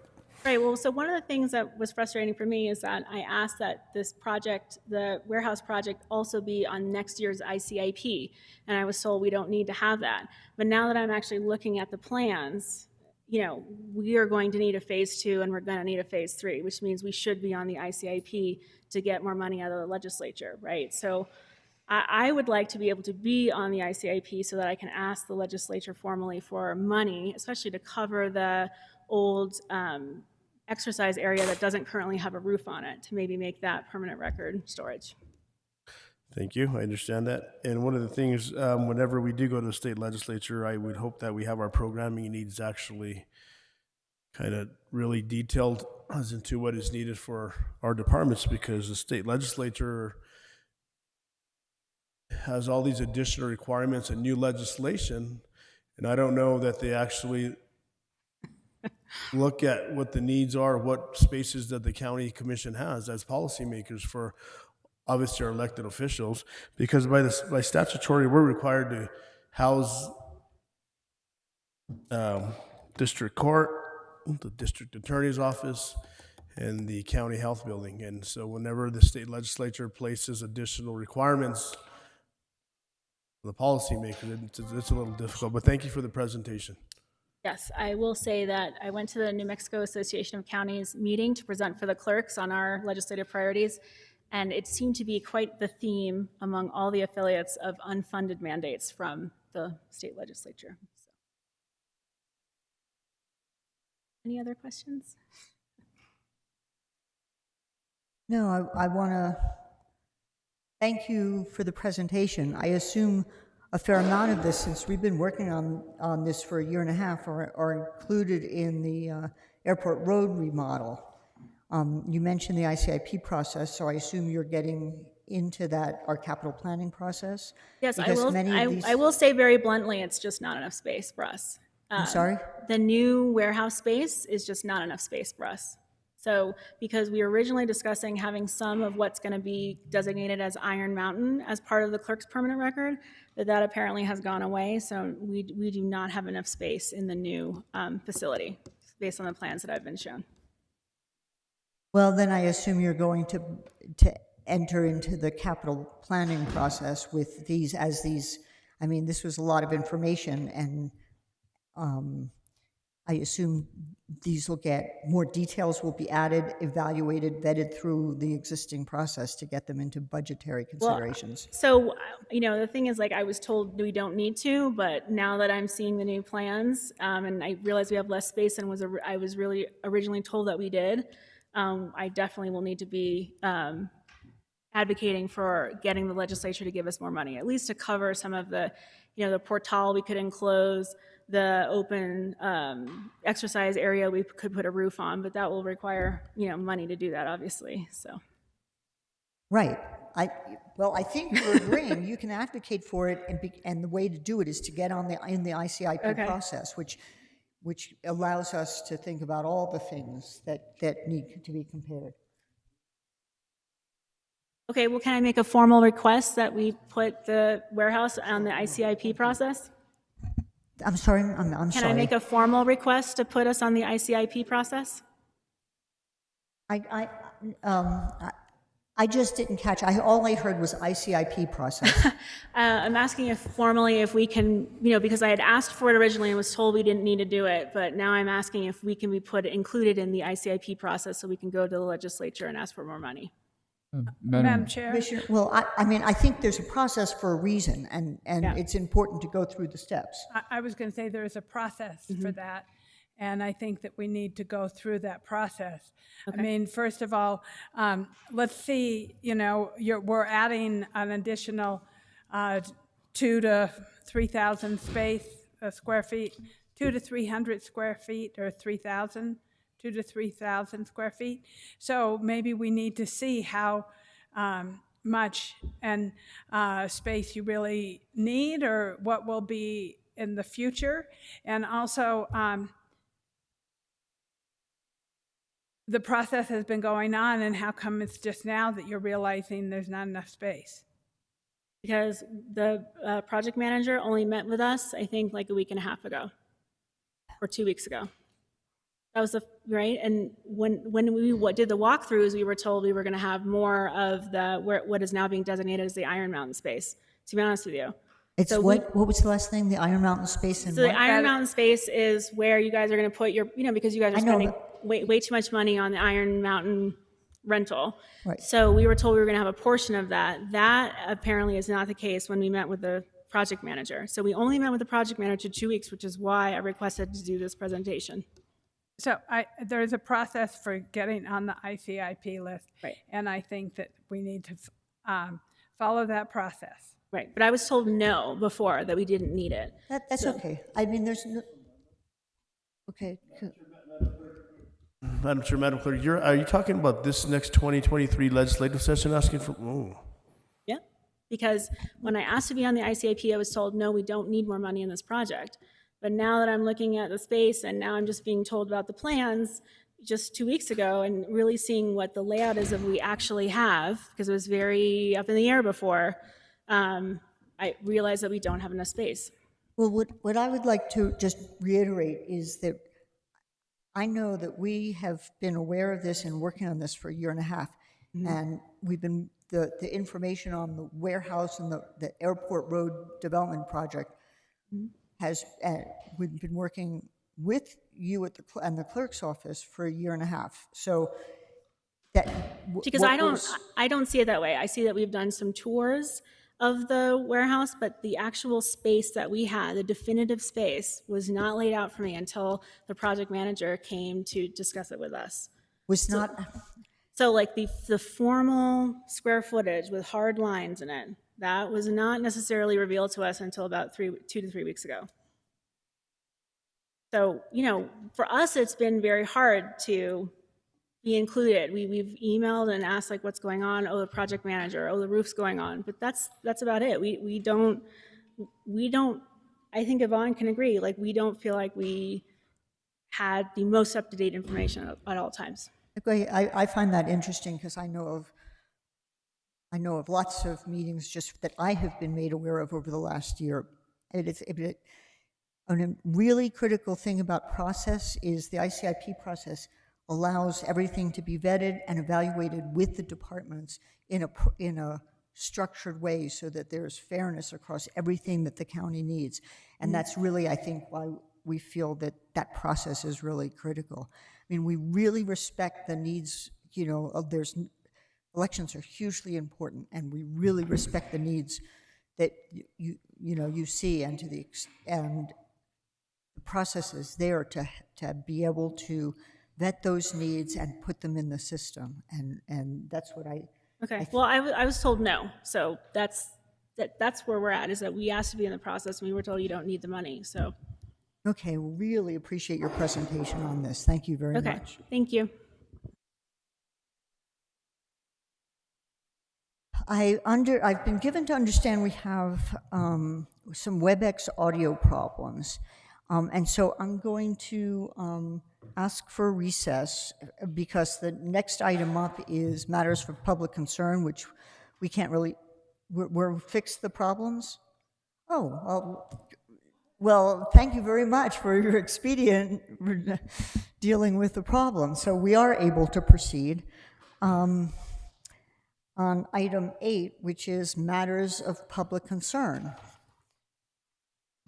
And so I will ask if there are any additional, but we're going to start with the people who have signed up, and their list is being here in person. So if I call your name and you're not here in person but on WebEx, please unmute yourself.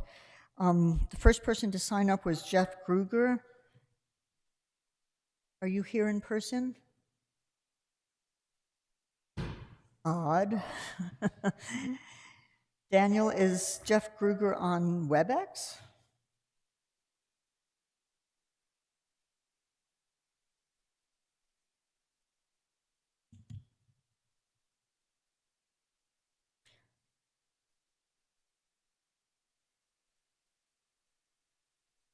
I feel like this is the Enterprise calling Scotty.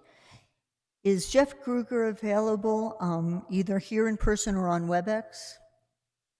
If you're available and would like to speak during matters of public concern, can you unmute yourself? I'm going to go to the next person. Timothy Seneke signed up. Timothy, if you're available, can you please unmute yourself?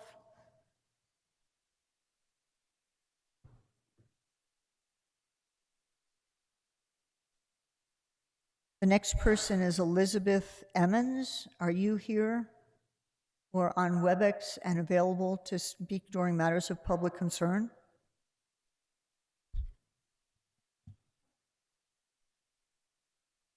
And our last person to sign up was Chris Leslie Curtis. Are you on WebEx and can unmute yourself?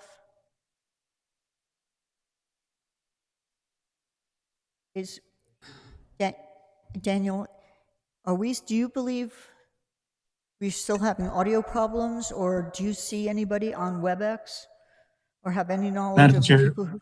Yes.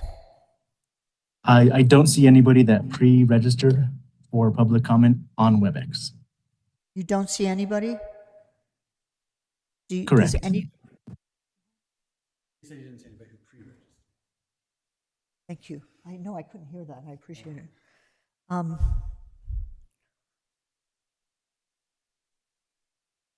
Is there anybody? I see nobody in the audience. So is there anybody else on WebEx who may not have pre-registered but wishes to speak to the commission during matters of public concern?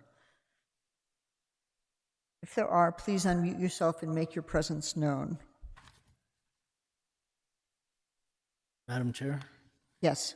I'm wondering if it's because it's early, it's 4:30, if maybe we can just come back to matters of public concern after we get an update from the county manager. Yeah, I can.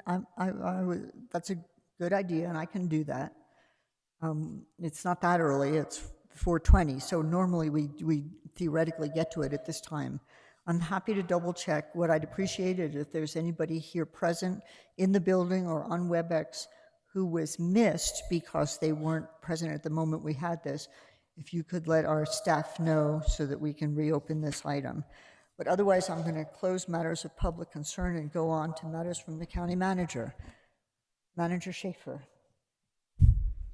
Thank you, Madam Chair and Commissioners. Not much by the way of updates for you. We are preparing for the 2023 legislative session and are tentatively targeting Monday, December 12th, 2022 as a legislative dinner here in our commission chambers. So please do work, if you haven't already, through your liaison to confirm your availability on that date for a legislative dinner. With regard to COVID-related updates, I would note that the Omicron specific booster is now available and under an emergency use authorization for anybody 12 years and older. And we do have 3 upcoming vaccine events at county facilities over the next 3 Wednesdays, beginning with tomorrow at the Agua Fria Fire Station, next Wednesday the 19th at the Hondo Fire Station, and Wednesday the 26th at the Edgewood Fire Station. The events are open to the public and from 10 a.m. to 2 p.m. No prior registration is available or is required, excuse me. And so we do encourage folks as we head into the winter months and spending more time indoors to make sure that they are up to date with their vaccine series. That's all I have. Thank you, Madam Chair. Thank you very much. That would take us to 9B, which is discussion and direction on potential short-term rental ordinance changes. And we have Director Ellis Green. Thank you, Madam Chair, Commissioners. So on September 27th, the board tabled the proposed short-term rental licensing ordinance after the public hearing. There were many public comments received, and the board had brief discussion on issues. There was not clear direction, though, to staff as to how to proceed with drafting. Through this item, staff is summarizing the discussion and possible changes, making recommendations concerning each, and asking for clear direction as to how to proceed. The following are items discussed by the board after the public testimony at the last public hearing. The first is deleting the provision of notice to neighbors. So the draft ordinance proposes neighbors be notified when the short-term rental registration or license is issued. Staff recommended this provision to assist with noise and other complaints and to allow a neighbor to quickly be able to resolve an issue with the owner rather than leaving a voice message for staff. While a staff member can call the owner and ask for them to ensure quiet hours are maintained, this may occur days after the initial complaint and with minimal impact. In terms of privacy concerns that were raised, details of short-term rentals are always available on the platforms where they are advertised, so staff does not recommend a change to this requirement. Second was quiet hours. The proposed quiet hours between 10 o'clock and 7 a.m. are the same as the nuisance ordinance, but the proposed short-term rental ordinance includes more subjective standards than the nuisance ordinance. The recommended difference in standard is due to the difference between a permanent resident and a guest, as well as the practical difficulties in enforcing the standards in the nuisance ordinance. This ordinance will regulate the licensing and registration of short-term rentals, and staff believes that identifying quiet hours and having a more robust standard within the ordinance creates more transparency to owners and guests and may allow for easier enforcement. The third point was including a third tier. The BCC discussed adding another tier for non-owner-occupied short-term rentals where the owner operates an STR adjacent or nearby the owner's residence. There are several concerns with this. First, the business license ordinance has 2 tiers, licensing and registration. Business registration fees are capped at $35 per state law. For a business license, the fee is not specified by statute, but must bear reasonable relation to the regulation of the business. Without more data on the resources needed to regulate a third tier, it's difficult to estimate what fees would be appropriate to regulate such business or defray costs. In addition, if an owner is required to live within a distance of the short-term rental, the question would be whether it's on adjacent property, within a block or further away. Staff believes that including a third tier of short-term rentals would confuse the public, potentially be subject to legal challenge, and add complexity and difficulty to enforcement. Staff does not recommend adding a third tier. If the concern is cost, staff would recommend that the cost for all licenses be lowered. The fourth point is cost. It appeared that this could have been related to the possibility of another tier to make it less expensive for non-owner occupied STR owners who live close by or live within the county. If cost is the issue, then the cost of the license could be reduced for all licenses. I'm sorry, could you just repeat that last sentence? If cost was the issue, I just couldn't hear it. Then the cost of the license could be reduced for all licenses. If that approach is taken, the board is implicitly stating that general fund resources would be used to make up the shortfall for regulation costs. This would be consistent with the county's overall development review fee structure, since review fees do not cover the entire budget of the land use division. The fifth issue was banning non-owner occupied short-term rentals, differentiating between local and out-of-town owners of non-owner occupied short-term rentals. There was brief discussion about not allowing any non-owner occupied short-term rentals in the county. This seemed to move on to discussion about grandfathering for a period of time. Staff does not recommend an owner-occupied only requirement or other restrictions on short-term rental ownership at this time. For reasons that were previously communicated, instead, staff continues to support a phased approach to short-term rental regulation, with ownership restrictions being considered at a later date on the basis of more data and county-specific markets. In addition, there was a question as to whether locals operating a non-owner occupied short-term rental could be treated differently than out-of-state residents running non-owner occupied short-term rentals. It is staff's opinion that treating out-of-state residents differently than in-state residents as it relates to non-owner occupied STRs without more study and data may violate equal protection and interstate commerce laws, and therefore staff does not recommend this type of regulation. The sixth is grandfathering non-owner occupied short-term rentals for a limited time period. This was discussed in the context of an owner-occupied only requirement. Specifically, no new non-owner occupied short-term rentals would be licensed, and an existing non-owner occupied short-term rental would cease to be eligible for a license after a grandfathered period of between 3 and 5 years. Without an owner-occupied requirement, this grandfathering requirement is not necessary. Staff also is concerned that there is no data to tell us how long the grandfathering period should be, or whether such a period is reasonable. Enforcement would also be very difficult at the end of the grandfathering period in 3 to 5 years. Accordingly, staff does not recommend this change.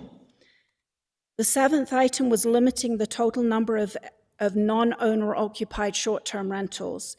This topic was discussed during the published title phase of the proposed ordinance, at which time the board indicated support for a phased approach for this case.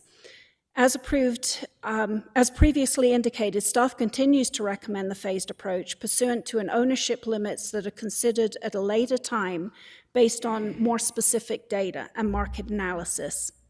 Staff would point out that the proposed ordinance does not limit anyone from applying for a non-owner occupied short-term rental license.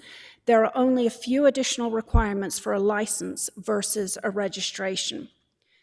So it had been intended the fees would pay for additional staffing, but if the cost for a license of non-owner occupied short-term rentals is an issue, the license fees could be reduced for all non-owner occupied short-term rentals, and staff does not recommend other changes at this point. And just for clarification, the license fee is $375 for the first year, $350 for each year afterwards. And I stand for questions. That sounds great. I think I'm going to start at this end and go around. Commissioner Hanson? Thank you, Madam Chair. So I'm going to kind of start from the back, I guess, or from the last point, but I feel very strongly that the fees are not enough. I feel like if we're going to have a regulation that's going to have owner and non-owner, we need enforcement and we need regulation. And just because something other has not paid for it does not mean that we shouldn't have this being paid for. Personally, I think everybody could have to get a registration fee of $35, and then owner occupied would be $100 or $200, and non-owner occupied would be up to $500, because they are the ones who are going to create the most problem. And that is throughout the area, the case. I would really wanted to personally grandfather everyone in and not have any non-owner occupied at all, but according to our county attorney, that is not possible or is not advisable because we don't have any data at the moment. And so what we do need is data to make that situation possible. I had this idea that we could allow the owner occupied to be just, that's what we kind of short-term rentals we have. But then we could also have, we could grandfather all the people in who have non-owner occupied and then do a moratorium. But a moratorium, from what I understand from the county attorney, is not really advisable at this time because we don't have the data that we need to have. And so, Mr. Young, do you want to say anything at this point before we get too far down the road so that we can all kind of be on the same page?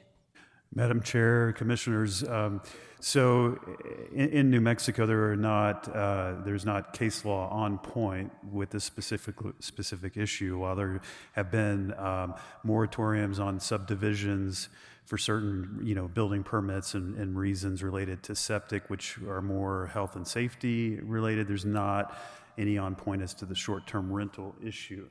There have been some recent cases, even this year, related to the city of Austin and their ban on non-owner occupied, or essentially having a resident requirement to their regulations, and that was struck down by the state court of appeals as they looked at the issue of the retroactive application of the law affected those homeowners' rights. And so the court looked at a compelling interest, whether there was a compelling interest to justify that infringement, and didn't find sufficient findings in the city of Austin's ordinance to justify that. So, I think as a prudent matter, it seems appropriate that you have data to support any regulation that would ban, affect those property rights in that way. So that's based on just my research. There was also a City of New Orleans case out of the Fifth Circuit that talked about interstate commerce as well, and infringement upon the the out-of-staters essentially, and their infringement on the interstate commerce rights of those individuals. So those are a few items to consider, but certainly, regulating regulations on the short-term rentals, whether they be noise and litter and those types of things, are much different than a ban on those short-term rentals. Thank you. Yeah, you have more? Yes. Okay. I wanted to allow our county attorney, Mr. Young, to say a few things. So one of the issues that I have also has presented to me is that in Arizona, they have allowed basically short-term rentals open season, basically. And towns like Sedona have been heavily impacted. People say it's incredibly miserable there. I mean, I know that's hearsay, but from the research that I've done, that having the non-owner occupied has really impacted Sedona and their ability to have affordable housing. And so one of the areas that non-owner short-term rentals impact is affordable housing. And so I recognize that maybe we need to get data in order to make a stronger regulation, but at the same time, I think that in order to have enough enforcement, because we haven't had enforcement, we need to raise the fees. So I'll leave it there at the moment. Thank you. Commissioner Hughes? Thank you, Madam Chair. I think thank you for making this list. It's very helpful. I think in terms of the first one, providing notice to neighbors, I think there is some value in providing notice to neighbors, but I would suggest we simplify that to just adjoining property owners. Where did you get It's on Board docs? It's on board docs under this. I'm sorry. There you go. Yeah, so rather than it being 500 feet from something or other to something or other, which some of my constituents have said would be quite a few. Can you mute your mic maybe? Because I can hear every word you're saying. Go ahead. Okay, Hughes, right. sorry. So rather than it being 500 feet, just adjoining property owners. And then the second thing was, I do like the idea of the phased approach to limiting the number of non-owner occupied short-term rentals. I guess I'm wondering, and this is a question for our attorney, could we freeze it at this point in time and then make the limit later? I mean, I don't want to set the limit now. I don't think we need to outlaw completely non-owner occupied short-term rentals, given what an important part that is to our economy, but I do think we're going to need to limit them.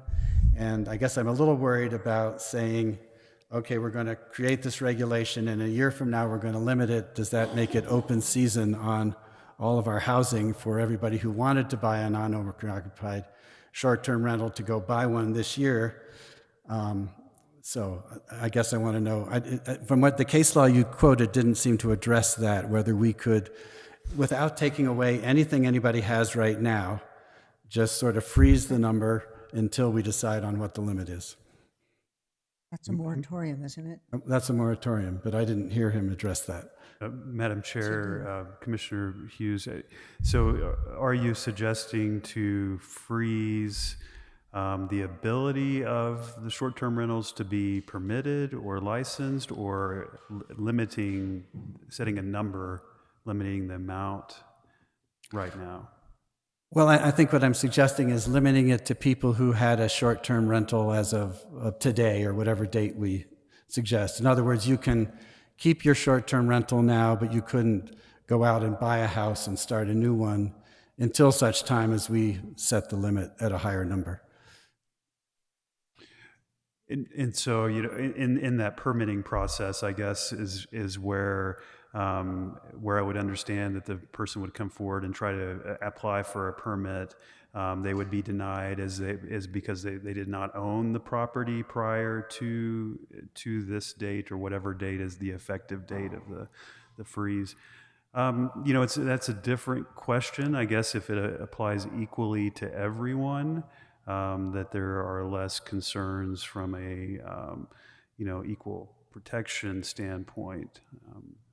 So I think that, you know, that County Manager, I don't know if you've got any additional thoughts on that, but I think you could craft a regulation in that way to have a. What's the difference between there's a problem with the moratorium and what Commissioner Hughes is suggesting? So it's the retroactive application is what would be the issue on doing a moratorium now. So the argument could be that, that I purchased a property, several years ago, had the ability to lease it at that point, rent it out on a short-term or long-term basis, and that now there is a regulation in place that prevents me from using that property, which I had the understanding and purchased at that time. And so that's where sort of the City of Austin case they went through a retroactivity analysis and said, is there a compelling governmental interest to justify that ban? And that's where they found that there was not enough findings to support that.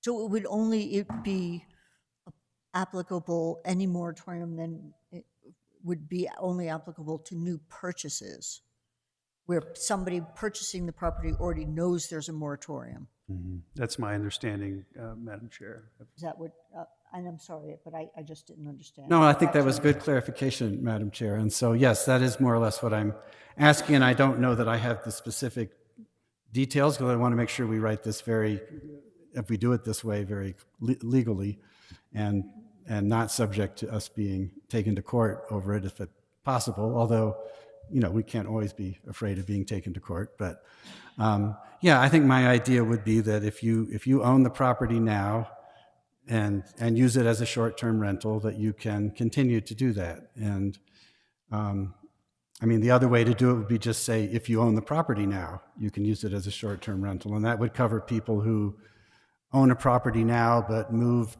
away for some reason and wanted to rent it.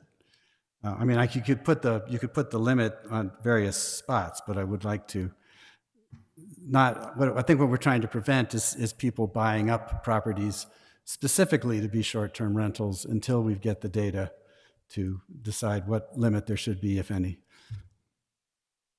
Those are my two ideas. One is to make it easier on the current people by just notifying adjacent property owners, and then the other would be the moratorium that isn't retroactive. Okay, thank you. Commissioner Garcia?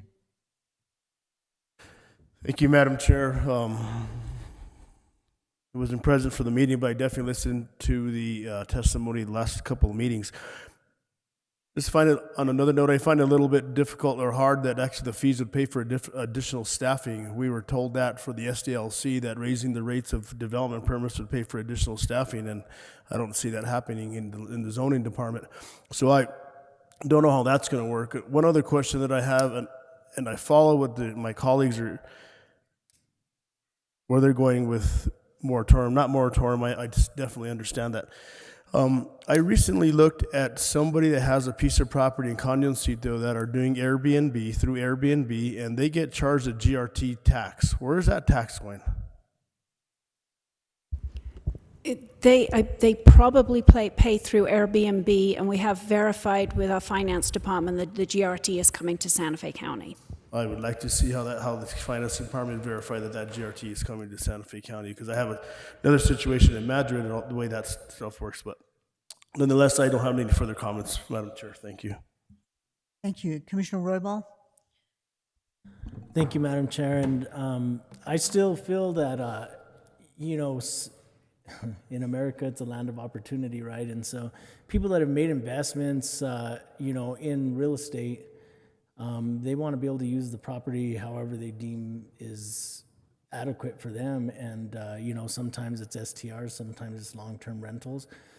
And I still don't feel that we should set a moratorium in place to limit that, especially for residents. Now, if we could do it for non-resident, non-New Mexico residents that, and limit the amount of STRs that a non-resident owns, and, I think I'd be okay with doing something like that, but at the same time, I don't know that we can. As far as, trying to even alleviate some of the affordable housing, the rent in Santa Fe is is outrageous right now. And, you know, I don't think that would even be considered affordable housing with a lot of the rental prices. And it was a small percentage of STRs that was in that actually exist in Santa Fe County. So I think that's, you know, trying to put a Band-Aid on something that needs sutures to fix. And so it's something that is a huge demand and something that we really need to address in Santa Fe and pretty much Espanola, pretty much all of the areas near Santa Fe County. You know, there's a huge demand for housing, and so I wouldn't be in support of putting a moratorium in place. I think that as far as the cost for the permits, I wish there was a way to separate, you know, a non-resident versus a resident as well, because I think that, you know, it has to be clear and it has to be easy in order for us to have residents in compliance and wanting to be in compliance. It has to be an easy process and not a costly process. So I would even support less than $300 as far as a permit for somebody that doesn't live on the property but is a resident of New Mexico. You know, and keeping, you know, that price at $100 and then $30 renewable. You know, somebody that is a non-resident of the state, then I think we could look at that, and that's basically where I'm at with that. And I don't know if that is something that we can or can't do. Maybe our county attorney can give us guidance on that, but that's all I have to say right now. Thank you. Okay, thank you. So from my point of view, first of all, I strongly disagree with changing the rate structure. I really do not see raising, I think the whole idea of giving, let me start off by saying that 99% of my concerns, 92.379% of my concerns were addressed by the original two-tier modification that you brought forward at the second public meeting. And one of the best parts of that was that owner-occupied STRs are now a registration, not a license, and it gives the maximum a real financial and advantage to local people who are. It's most of the people who have the real manpa. I'm renting out rooms in my house or my casita, who use that for support. The truth is, somebody who inherited their mother-in-law's house, you know, after her passing, and they want to rent that, and they can still get a license to do that. So we're not really disadvantaging them, except to the extent that there might be a moratorium. The only remaining concern, and let me preface it by saying I strongly feel like our idea of doing this in a phased approach to get data was the right way to do it. And that's what we're still looking toward. I think the remaining concern that's a realistic concern, because we will never regulate this to be perfect, is that there are clearly some places that don't, in the Santa Fe County, that don't really have a high risk of problem from this, like many of the truly rural or areas, or at least rural in the sense of low density and being spread out. And there are some areas that are already experiencing some level of problem, which we have not enough data to really regulate. Many people came forward from Madrid, people came forward from Tesuque, I don't remember, maybe from La Cienega, I don't remember everything totally specifically. And that's specifically where we have the greatest need to get data. I really think the two tiers, and especially given your research and the recommendation you just made, addresses most of those problems. The question is, how can we not impair anybody's rights and entrepreneurship, and still, to some extent, protect places that might be overwhelmed with investors coming in? So I suppose I could, it sounded to me, if I understood right, that one possibility, if it was for non-owner occupied only, is to put a moratorium that does not impact anybody, whether they currently rent or not, who owns property in the county. That it would only be new purchases where they would already have knowledge of what they're purchasing, that is, and that would be legal. I suppose we could consider that. But I think you made a very good proposal for the rate structure and for the tiered structure otherwise. Okay, I'm only going to go around one more time. Commissioner Hanson. So I agree with providing notice. You know, I think that adjacent neighbors should be noticed. I agree with the quiet hours. You know, I think that's important. I understand staff doesn't believe that a third tier is available. Banning or limiting out of state. I guess, you know, we don't have that possibility. But I want the commission to remember that this is a business.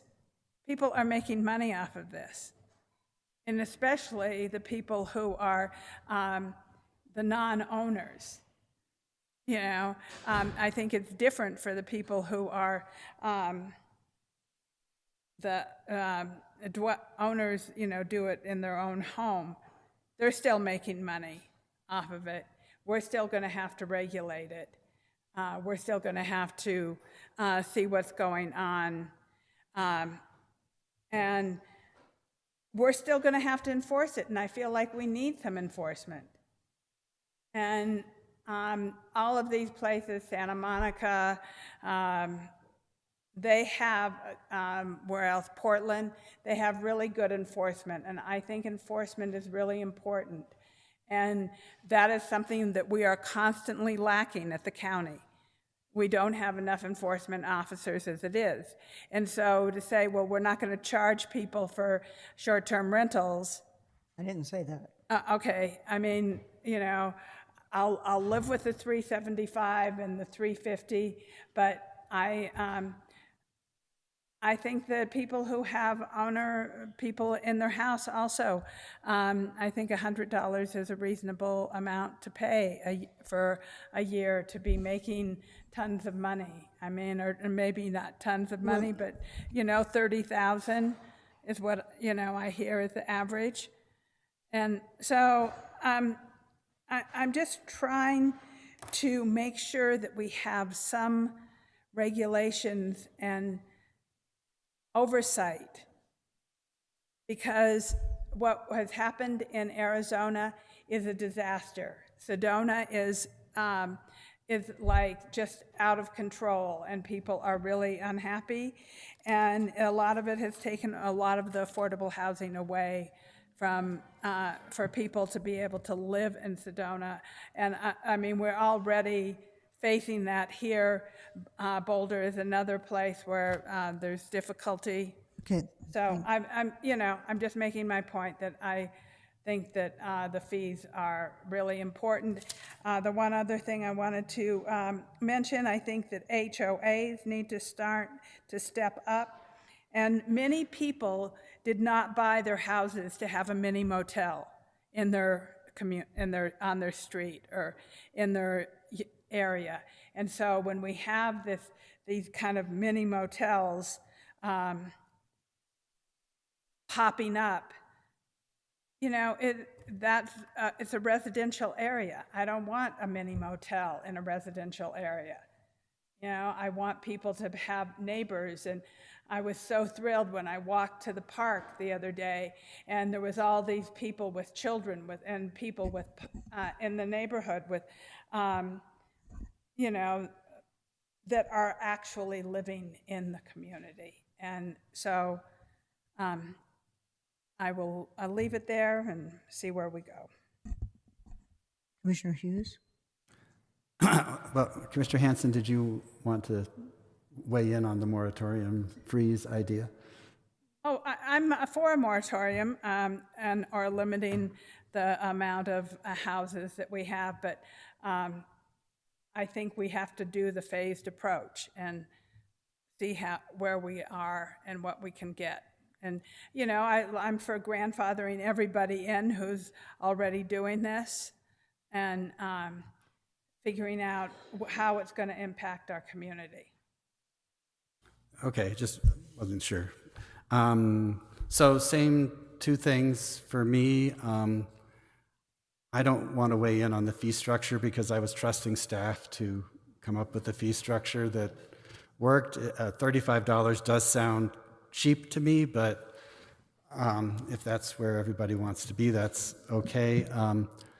So I would still like to see the notification requirement reduced to just adjoining property owners. And I think in terms of the moratorium, I want to be clear, it doesn't include the owner-occupied. I don't think we need to put a moratorium on owner-occupied rentals, just a freeze on the non-owner occupied to people who are current property owners as of whatever date we choose. Okay, thank you very much. Commissioner Roybal, do you have additional comments? I think I said all my additional comment or all my comments earlier. I know that if you know, I still believe that, you know, if I'm going to use my residence as an STR or a long-term rental or however I choose to use it as an investment property, I shouldn't have to notify anybody of the use. But if it's something that the commission feels that we need to, that we do need to keep on the ordinance, then I'm okay with if we change it just to adjacent owners only. But I do want to say that I don't really think that we should have to give notice. And when they give notice, I mean, this is basically just to let them know I'm doing this, and there isn't any way for that neighbor to say, I don't want it next to my house. Is that correct? Madam Chair, Commissioner Roybal, no, it wouldn't be for anyone to file a complaint on. It would be more of, I'm notifying you that I now have a short-term rental registration or license, and if there's an issue, we follow this ordinance, and here's a name and a telephone number that someone can contact. Okay, thank you. Thank you. So regarding the fees, Madam Chair, Commissioners, regarding the fees, so the registration, when we split it to two tiers, the registration, the fee of $35 is mandated by statute. We can't change that fee. So if the board wanted to go to do $100, for example, to owner-occupied and stay at the $375 for non-owner-occupied, we would need to go back to everyone having a license and not the split between registration and license. yes, that was exactly what I was going to say, and I think that defeats a lot of the purpose. I mean, there are many other in-home businesses that are managed this way. It doesn't impair the possibility of enforcement. If complaints are received, you can enforce it just like you can enforce somebody who has any other kind of in-home business, which is what has been happened and what has happened for years. So I personally do not see changing that and would not want to see that that tier on that with that break between registration and registration of an in-home business and of a license. So with that, do you feel like you've had inputs from us sufficient to kind of move forward? Madam Chair, Commissioners, if I can run through the points as to what I've heard you would like me to do. Please, but could you please yell it, because I'm having more and more trouble hearing. Okay, the first is notice to neighbors to change that 500-foot just to adjacent property owners. The next one is quiet hours, keep that in. The third tier we would not be doing. The cost, we would keep it as is. The grandfathering and banning of non-owner occupied, I wasn't clear whether you would like to say anyone that's currently, as the date that this ordinance goes into effect, is operating a non-owner occupied short-term rental can continue doing that as long as they get their license, but no new additional ones. That had been the discussion, and it wasn't clear to me as to whether or not you wanted to do that or not limit it, gather data, and then come back and possibly. I think there's a split. I think I was in favor, and I thought, I'll let everybody speak for themselves, but I was largely in favor of sticking with our intent to collect data first, especially since I thought our legal weigh-in was that a moratorium, unless it's on a very limited basis, is problematic, legally problematic. And that was why I made the point of trying to reiterate that, if anything, it would have to allow anybody who already owns a house to do, or built to do whatever. But if we stick to this point specifically, Commissioner Hughes, what was your? Well, I had thought of it both ways, but I think the way you stated it is perhaps the most lenient, and still it gives people the most liberty. Everybody who owns a house now can do whatever they want with it, but you can't, if you purchase your house after the ordinance is passed, then you can't subsequently start it up as a short-term rental Until we've collected the data. Got it. Are you good with that, Commissioner Hanson? Madam Chair, I am. I'm good with that. And I thought there was consensus also that it didn't apply to the owner-occupied. Right, that's only for non-owner occupied. Yeah. Madam Chair, I did get that, yes. So it would be for the non-owner occupied, you would have to show that of the date of this ordinance going into effect, you already owned the house, and then you could apply for the license. Right. And were those all the points you wanted to clarify? I believe that's all of them, yes, thank you. Well, thank you very much. And so with that, I think the board had asked us to come back at the next meeting for another public hearing. So we'll be working on drafting and trying to meet that deadline. Right. Thank you. Penny, do you know when the draft will be out for our constituents to see? At least Wednesday? I didn't hear that, and when the draft will be out for our constituents to see, so they could go through the draft that we're proposing at that point? I would hope that would be by the end of the week. We did commit to put a banner on the website when we do have a new draft, so people can find the draft easily. But I will work with the county manager and the legal department to see how quickly we can get that out. Okay, and on that banner, they don't have a way to give any kind of input at that point, right? Madam Chair, Commissioners, we're still accepting public comments, so Okay. we'll get it out and up as soon as possible. Anyone that provides comments by Monday before the BCC meeting, we will go ahead and include that in board docs, and anything that comes in later, we will hand out at the meeting. Okay, thank you. Thank you. Thank you, Manager Schaefer. Thank you, Madam Chair and Commissioners. On the point of the potential, and I underscore potential because there is still opportunity for public comment on these ideas, so no final action is being taken today. But relative to the temporary moratorium on existing property owners, I just want to make sure as we go through the drafting, was that on, we talked about owning a home versus owning property. And so in other words, there's a distinction. I think the intent was if you own the property, not that you would already have to build a home, but I want to be clear on that point. Right, thank you. I think that's fair. Okay, thank you. Thank you. So I've noticed some people file into the chambers. If we've already done matters of public concern, but people who signed in were not here. So raise your hands if you're here because you wanted to speak during matters of public concern. Okay, so I'm going to reopen matters of public concern, and I mean, I just want to make sure everybody understands this is matters from public concern. You can speak to any issue, but this is not a public hearing. And I'm going to limit everybody to 2 minutes. So Daniel, if you could put up a 2-minute timer, I would very much appreciate it.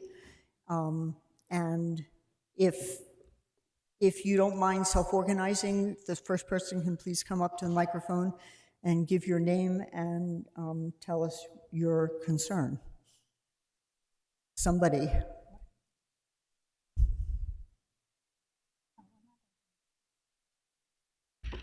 My name is Elizabeth Emmons. I'm here to address some of the concerns with the short-term rentals. I'll shorten this because we're now down to 2 minutes. I've heard a lot of information of how bad STRs are for our community, how they take away affordable housing, cause disturbances, and drain resources. But I asked the commissioners, what is the real motivation and intention to regulate SDRs? Have we even asked ourselves that question? Is it to correctly collect taxes? I 100% agree with that. Is it to drive SDRs to long-term housing? Folks, that is never, ever going to happen. Zillow just came out with the northern part of the county's average home sale expected this year, 1.1 million for District 1. You think you're going to be able to drive any of that STR housing into long-term? You're never going to do it. Housing is driven by pricing, by demand. It's not going to happen. What concerns me most about this whole process is no one has asked what the county intends to do to address the lack of affordable housing within our county if SDRs are really the issue. You will find, once you start collecting the taxes correctly, that the lodging and gross receipts taxes are produced by the SDRs annually is in the millions annually. 2019, it was over $13 million. All that money got dumped into the city of Santa Fe's coffers. Now is the time when the BCC can use those tax dollars to make historic, legendary changes to the housing situation in Santa Fe County. Are you willing to take that challenge, using our tax dollars for the actual betterment of our community? We don't have to reinvent the wheel. Communities around the country have allocated SDR tax dollars to buying land and distressed properties and building actual affordable housing, not massive apartment complexes that rent for $1,000, $1,700 a month, like within the city of Santa Fe is doing, and then calling it affordable. It's not. What is the rush in forming this ordinance? That's all I'm asking. It makes sense to collect the taxes and to register the SDRs so you can get credible data. But let's take our time with the rest of it. Let's really take our time. Thank you. Thank you. Really appreciate it. Next, please.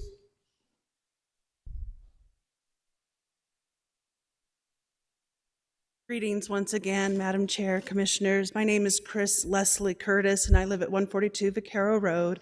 I am also here once again to support the reasonable regulation of short-term rentals in our county. I was actively involved in advocacy with the city, and I would like to thank you, first of all, for presenting a generally acceptable ordinance before the last hearing. I felt that the ordinance was reaching a baseline measures that would allow you to collect data to really see what negative impacts are created by short-term rentals. I would argue that there are far fewer than previously asserted. I also would like to strongly encourage you not to consider a moratorium on non-owner occupied short-term rentals. I am an owner of 2 non-owner occupied short-term rentals. I do not feel that the unjust treatment, I was in such favor of you dividing out the owner-occupied folks, because I understand that's really a different animal. But the city of Santa Fe does not differentiate between owner-occupied or non-owner-occupied. And while I applaud your efforts to differentiate between those to the benefit of owner-occupied, I consider your treatment of non-owner-occupied as potentially biased and not fair. I am more than willing to pay the fee for licensure. I totally accept that owner-occupied should be a registration, but I strongly ask you to reconsider a moratorium of any type on non-owner occupied short-term rentals in the county until you have collected data to show that there is really an issue with non-owner occupied. I would suggest to you that hosts such as myself go to great lengths to make sure that our properties are well taken care of and in compliance with all laws and tax regulations. Thank you. Thank you very much. Is there anybody else? I thought I saw another hand. Please come up.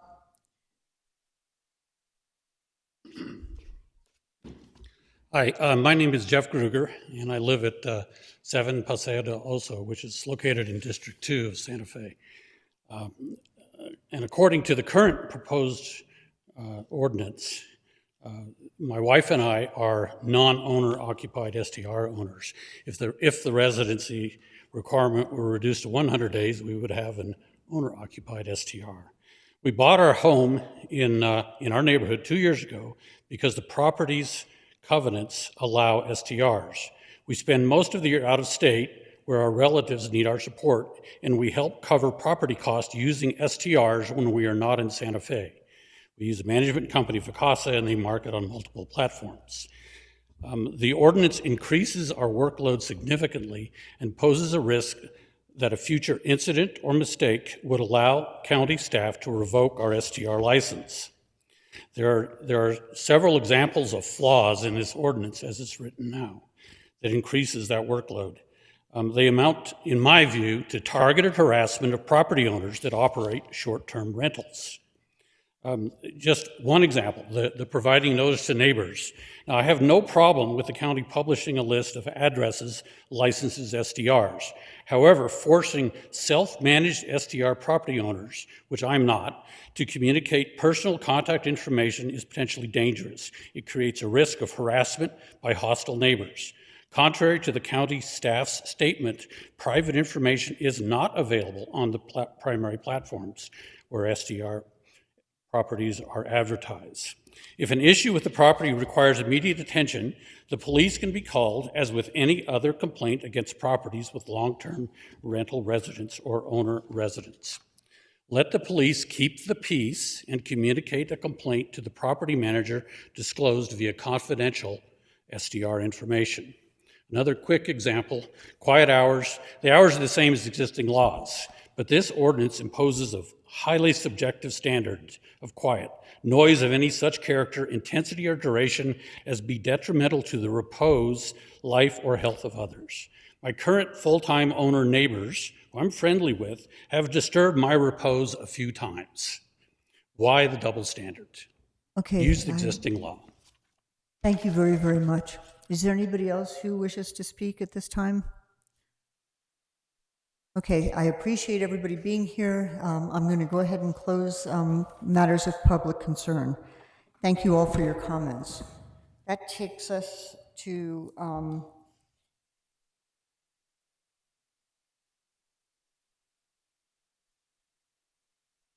matters from the commissioners and other elected officials. Commissioners, do you have matters to discuss? Commissioner Hanson? Thank you, Madam Chair. So I was invited by Electrification on the Plaza to speak when they had, on October 1st, we had our electrification transportation. And I remember many years ago going to electrification day for for cars, for electric cars, and there was maybe 5, and now the whole plaza was filled. I want to recognize our commissioner, who is is most likely going to be elected. He runs a business with electric cars, and he was on the plaza. Justin Green, thank you. Dashing Delivery, a local company that serves all of their delivery via electric vehicles. And so it was exciting, and I'm glad that I had an opportunity to support the electrification day on the plaza. Next, we had the Natural Resources Trustees meeting here in the in the chambers, and it was really nice to have Maggie Hart Steppens and many of the people who are part of the Natural Resource Trustee. I also had a Ready, Set, Go meeting with Las Campanas board.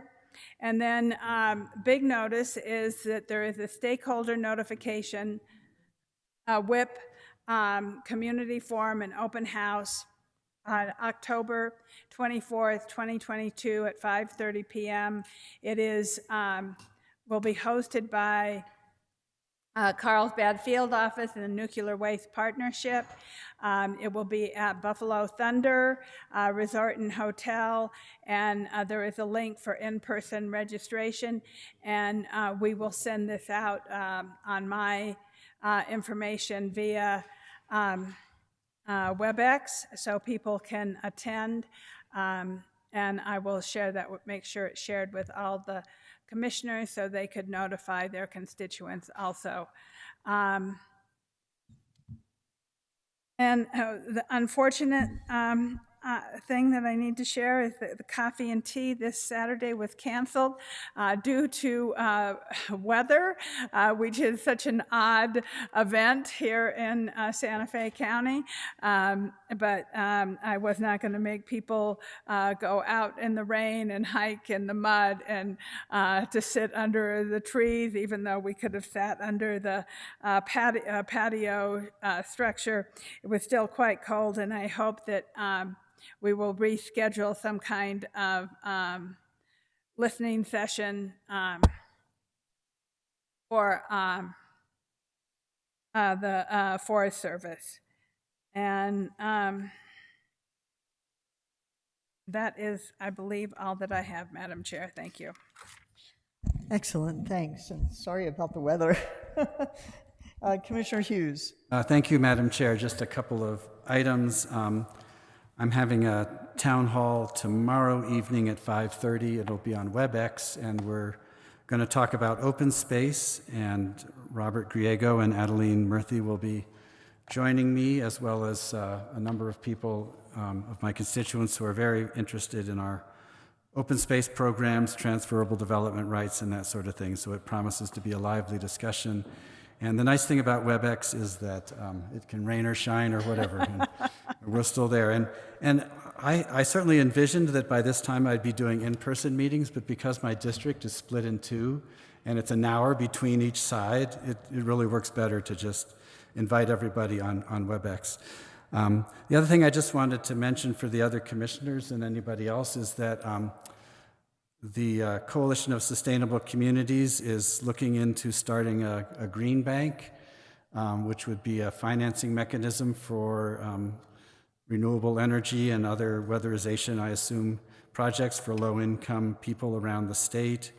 And since we're a member of the coalition, I think it might be nice for us to consider supporting that effort. It will, if successful, bring in lots of federal money to actually fund the bank. And so I think it would be appropriate at some point to have them come and show us their business plan and what they have in mind for the Green Bank. Because it could accomplish some of the things we have wanted to do, but we could do it in conjunction with our other partner communities. That's it, Madam Chair. Thank you. Excellent. Thank you very much. Commissioner Roybal. Thank you, Madam Chair. I first wanted to say thank you to CASA, the Community Assistance for Santa Fe Animals. We had an event today in my district, and I was able to attend the first location in Poakia, where they were there giving out free pet food for dogs, cats, offering free neutering by appointment at a future date, and also some houses for cats and dogs as well. And so I just want to express my gratitude to Kristen. She worked hard putting that together, and I worked on locations for her. So together we got this event going out there. And when I left earlier on one location, because they were going to do one in Poakia and one in La Puebla, they had already had about 32 constituents that had gone for help with these items. and also had about 150 pets.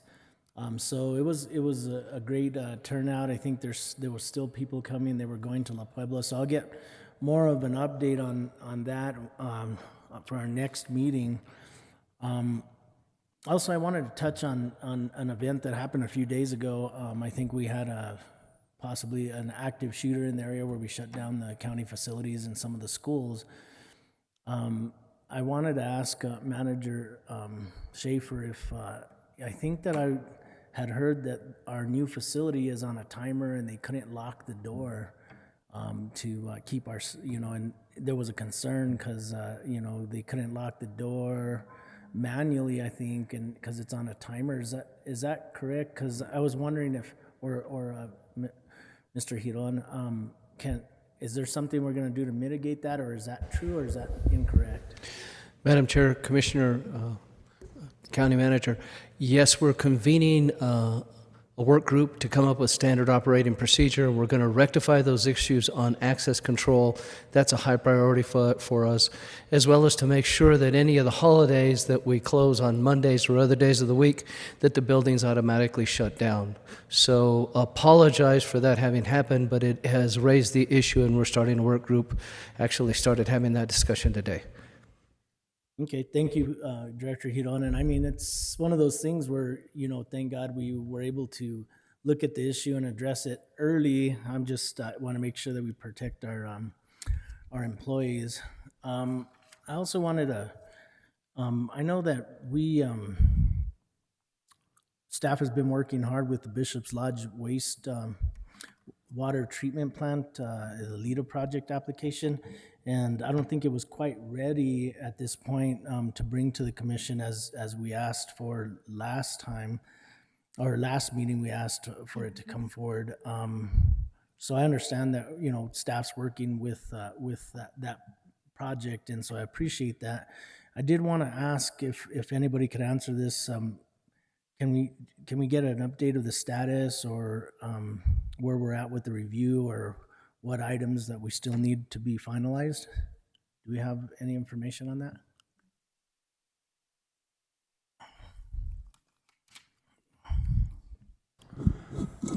that? Commissioner Leandro Cordova, the Deputy County Manager, would probably be best positioned to give you detailed information.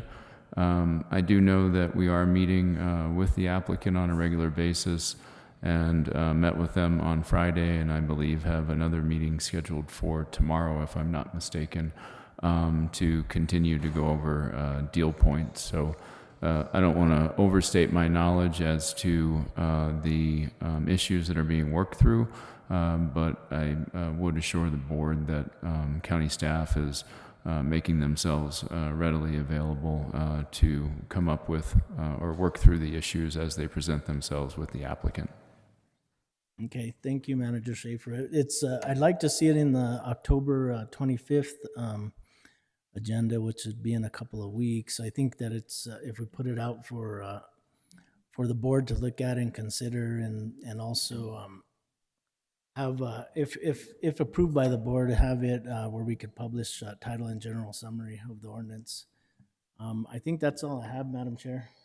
Thank you. Okay, thank you. So that'll take us to matters from other elected officials. Deputy Clerk, do you have something? Thank you, Madam Chair. Just wanted to mention that early voting has started at the clerk's office, and on Saturday, May 22nd, it will expand to additional 7 days, 7 sites. We had quite the turnout today of 526 voters, which is a little bit busier than starting days the last couple of elections. And people can also request an absentee ballot, and we recommend doing it sooner rather than later, because it does take at least 7 days to receive in the mail. So either request it early and mail it back, or you can drop it in a Dropbox.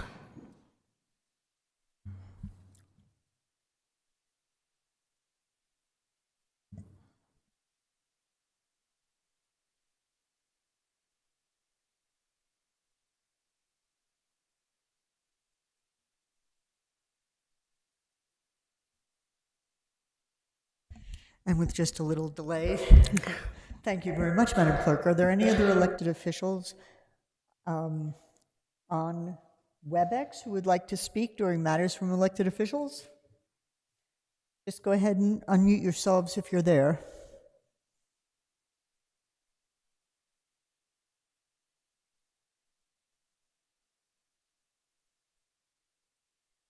Hearing none. Daniel, correct me if I'm wrong. Is there anybody on? Madam Chair, I do not see any other elected officials on WebEx. Thanks so much. So that will take us to Commissioner Hanson. Yeah, I just also wanted to mention that, I am very concerned about crime and what has been happening. And when Commissioner Roybal mentioned the active shooter in our building being, we had a lockdown here in town. The other night in my neighborhood, we had shooting happening. There was gunshots at 3:30 in the morning. There's been serial arson going on in my neighborhood also, and a catalytic converter. Thank you very much. Had been stolen out of a car. So I do think that crime is really increasing, and I do think that it is something that we really need to be paying attention to. I did call the sheriff and talk to him, even though where I live is in the city. I'm making an assumption, I know that, but I do feel that possibly crime is migrating up from Albuquerque. It's only a natural kind of thing that crime is really bad in Albuquerque. It's not unlikely that it would be spreading here. But whether it is migrating from somewhere else or it's homegrown, it is definitely a real concern, and I just wanted to bring that up.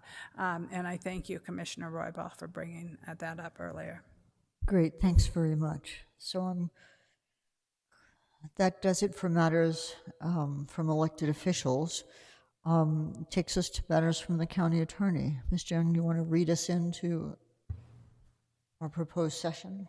Yes, Madam Chair, Commissioners, I would ask that we go into executive session to discuss matters as allowed by law, including discussion of bargaining strategy preliminary to collective bargaining negotiations between the Board of County Commissioners and collective bargaining units, Section 10-15-1H5, as well as threatened or pending litigation in which Santa Fe County is or may become a participant as allowed by Section 10-15-1H7. And those are specifically including threatened and pending litigation arising from the adult detention facility and bargaining strategy preliminary to collective bargaining negotiations concerning AFSCME 1782. And I would estimate approximately 45 minutes. Madam Chair? I appreciate it. Yes. I'd like to make a motion to go into executive session for the items that have been summarized by our county attorney. Second. Thank you. I have a motion and a second. Can I please have a roll call? Of course, Madam Chair.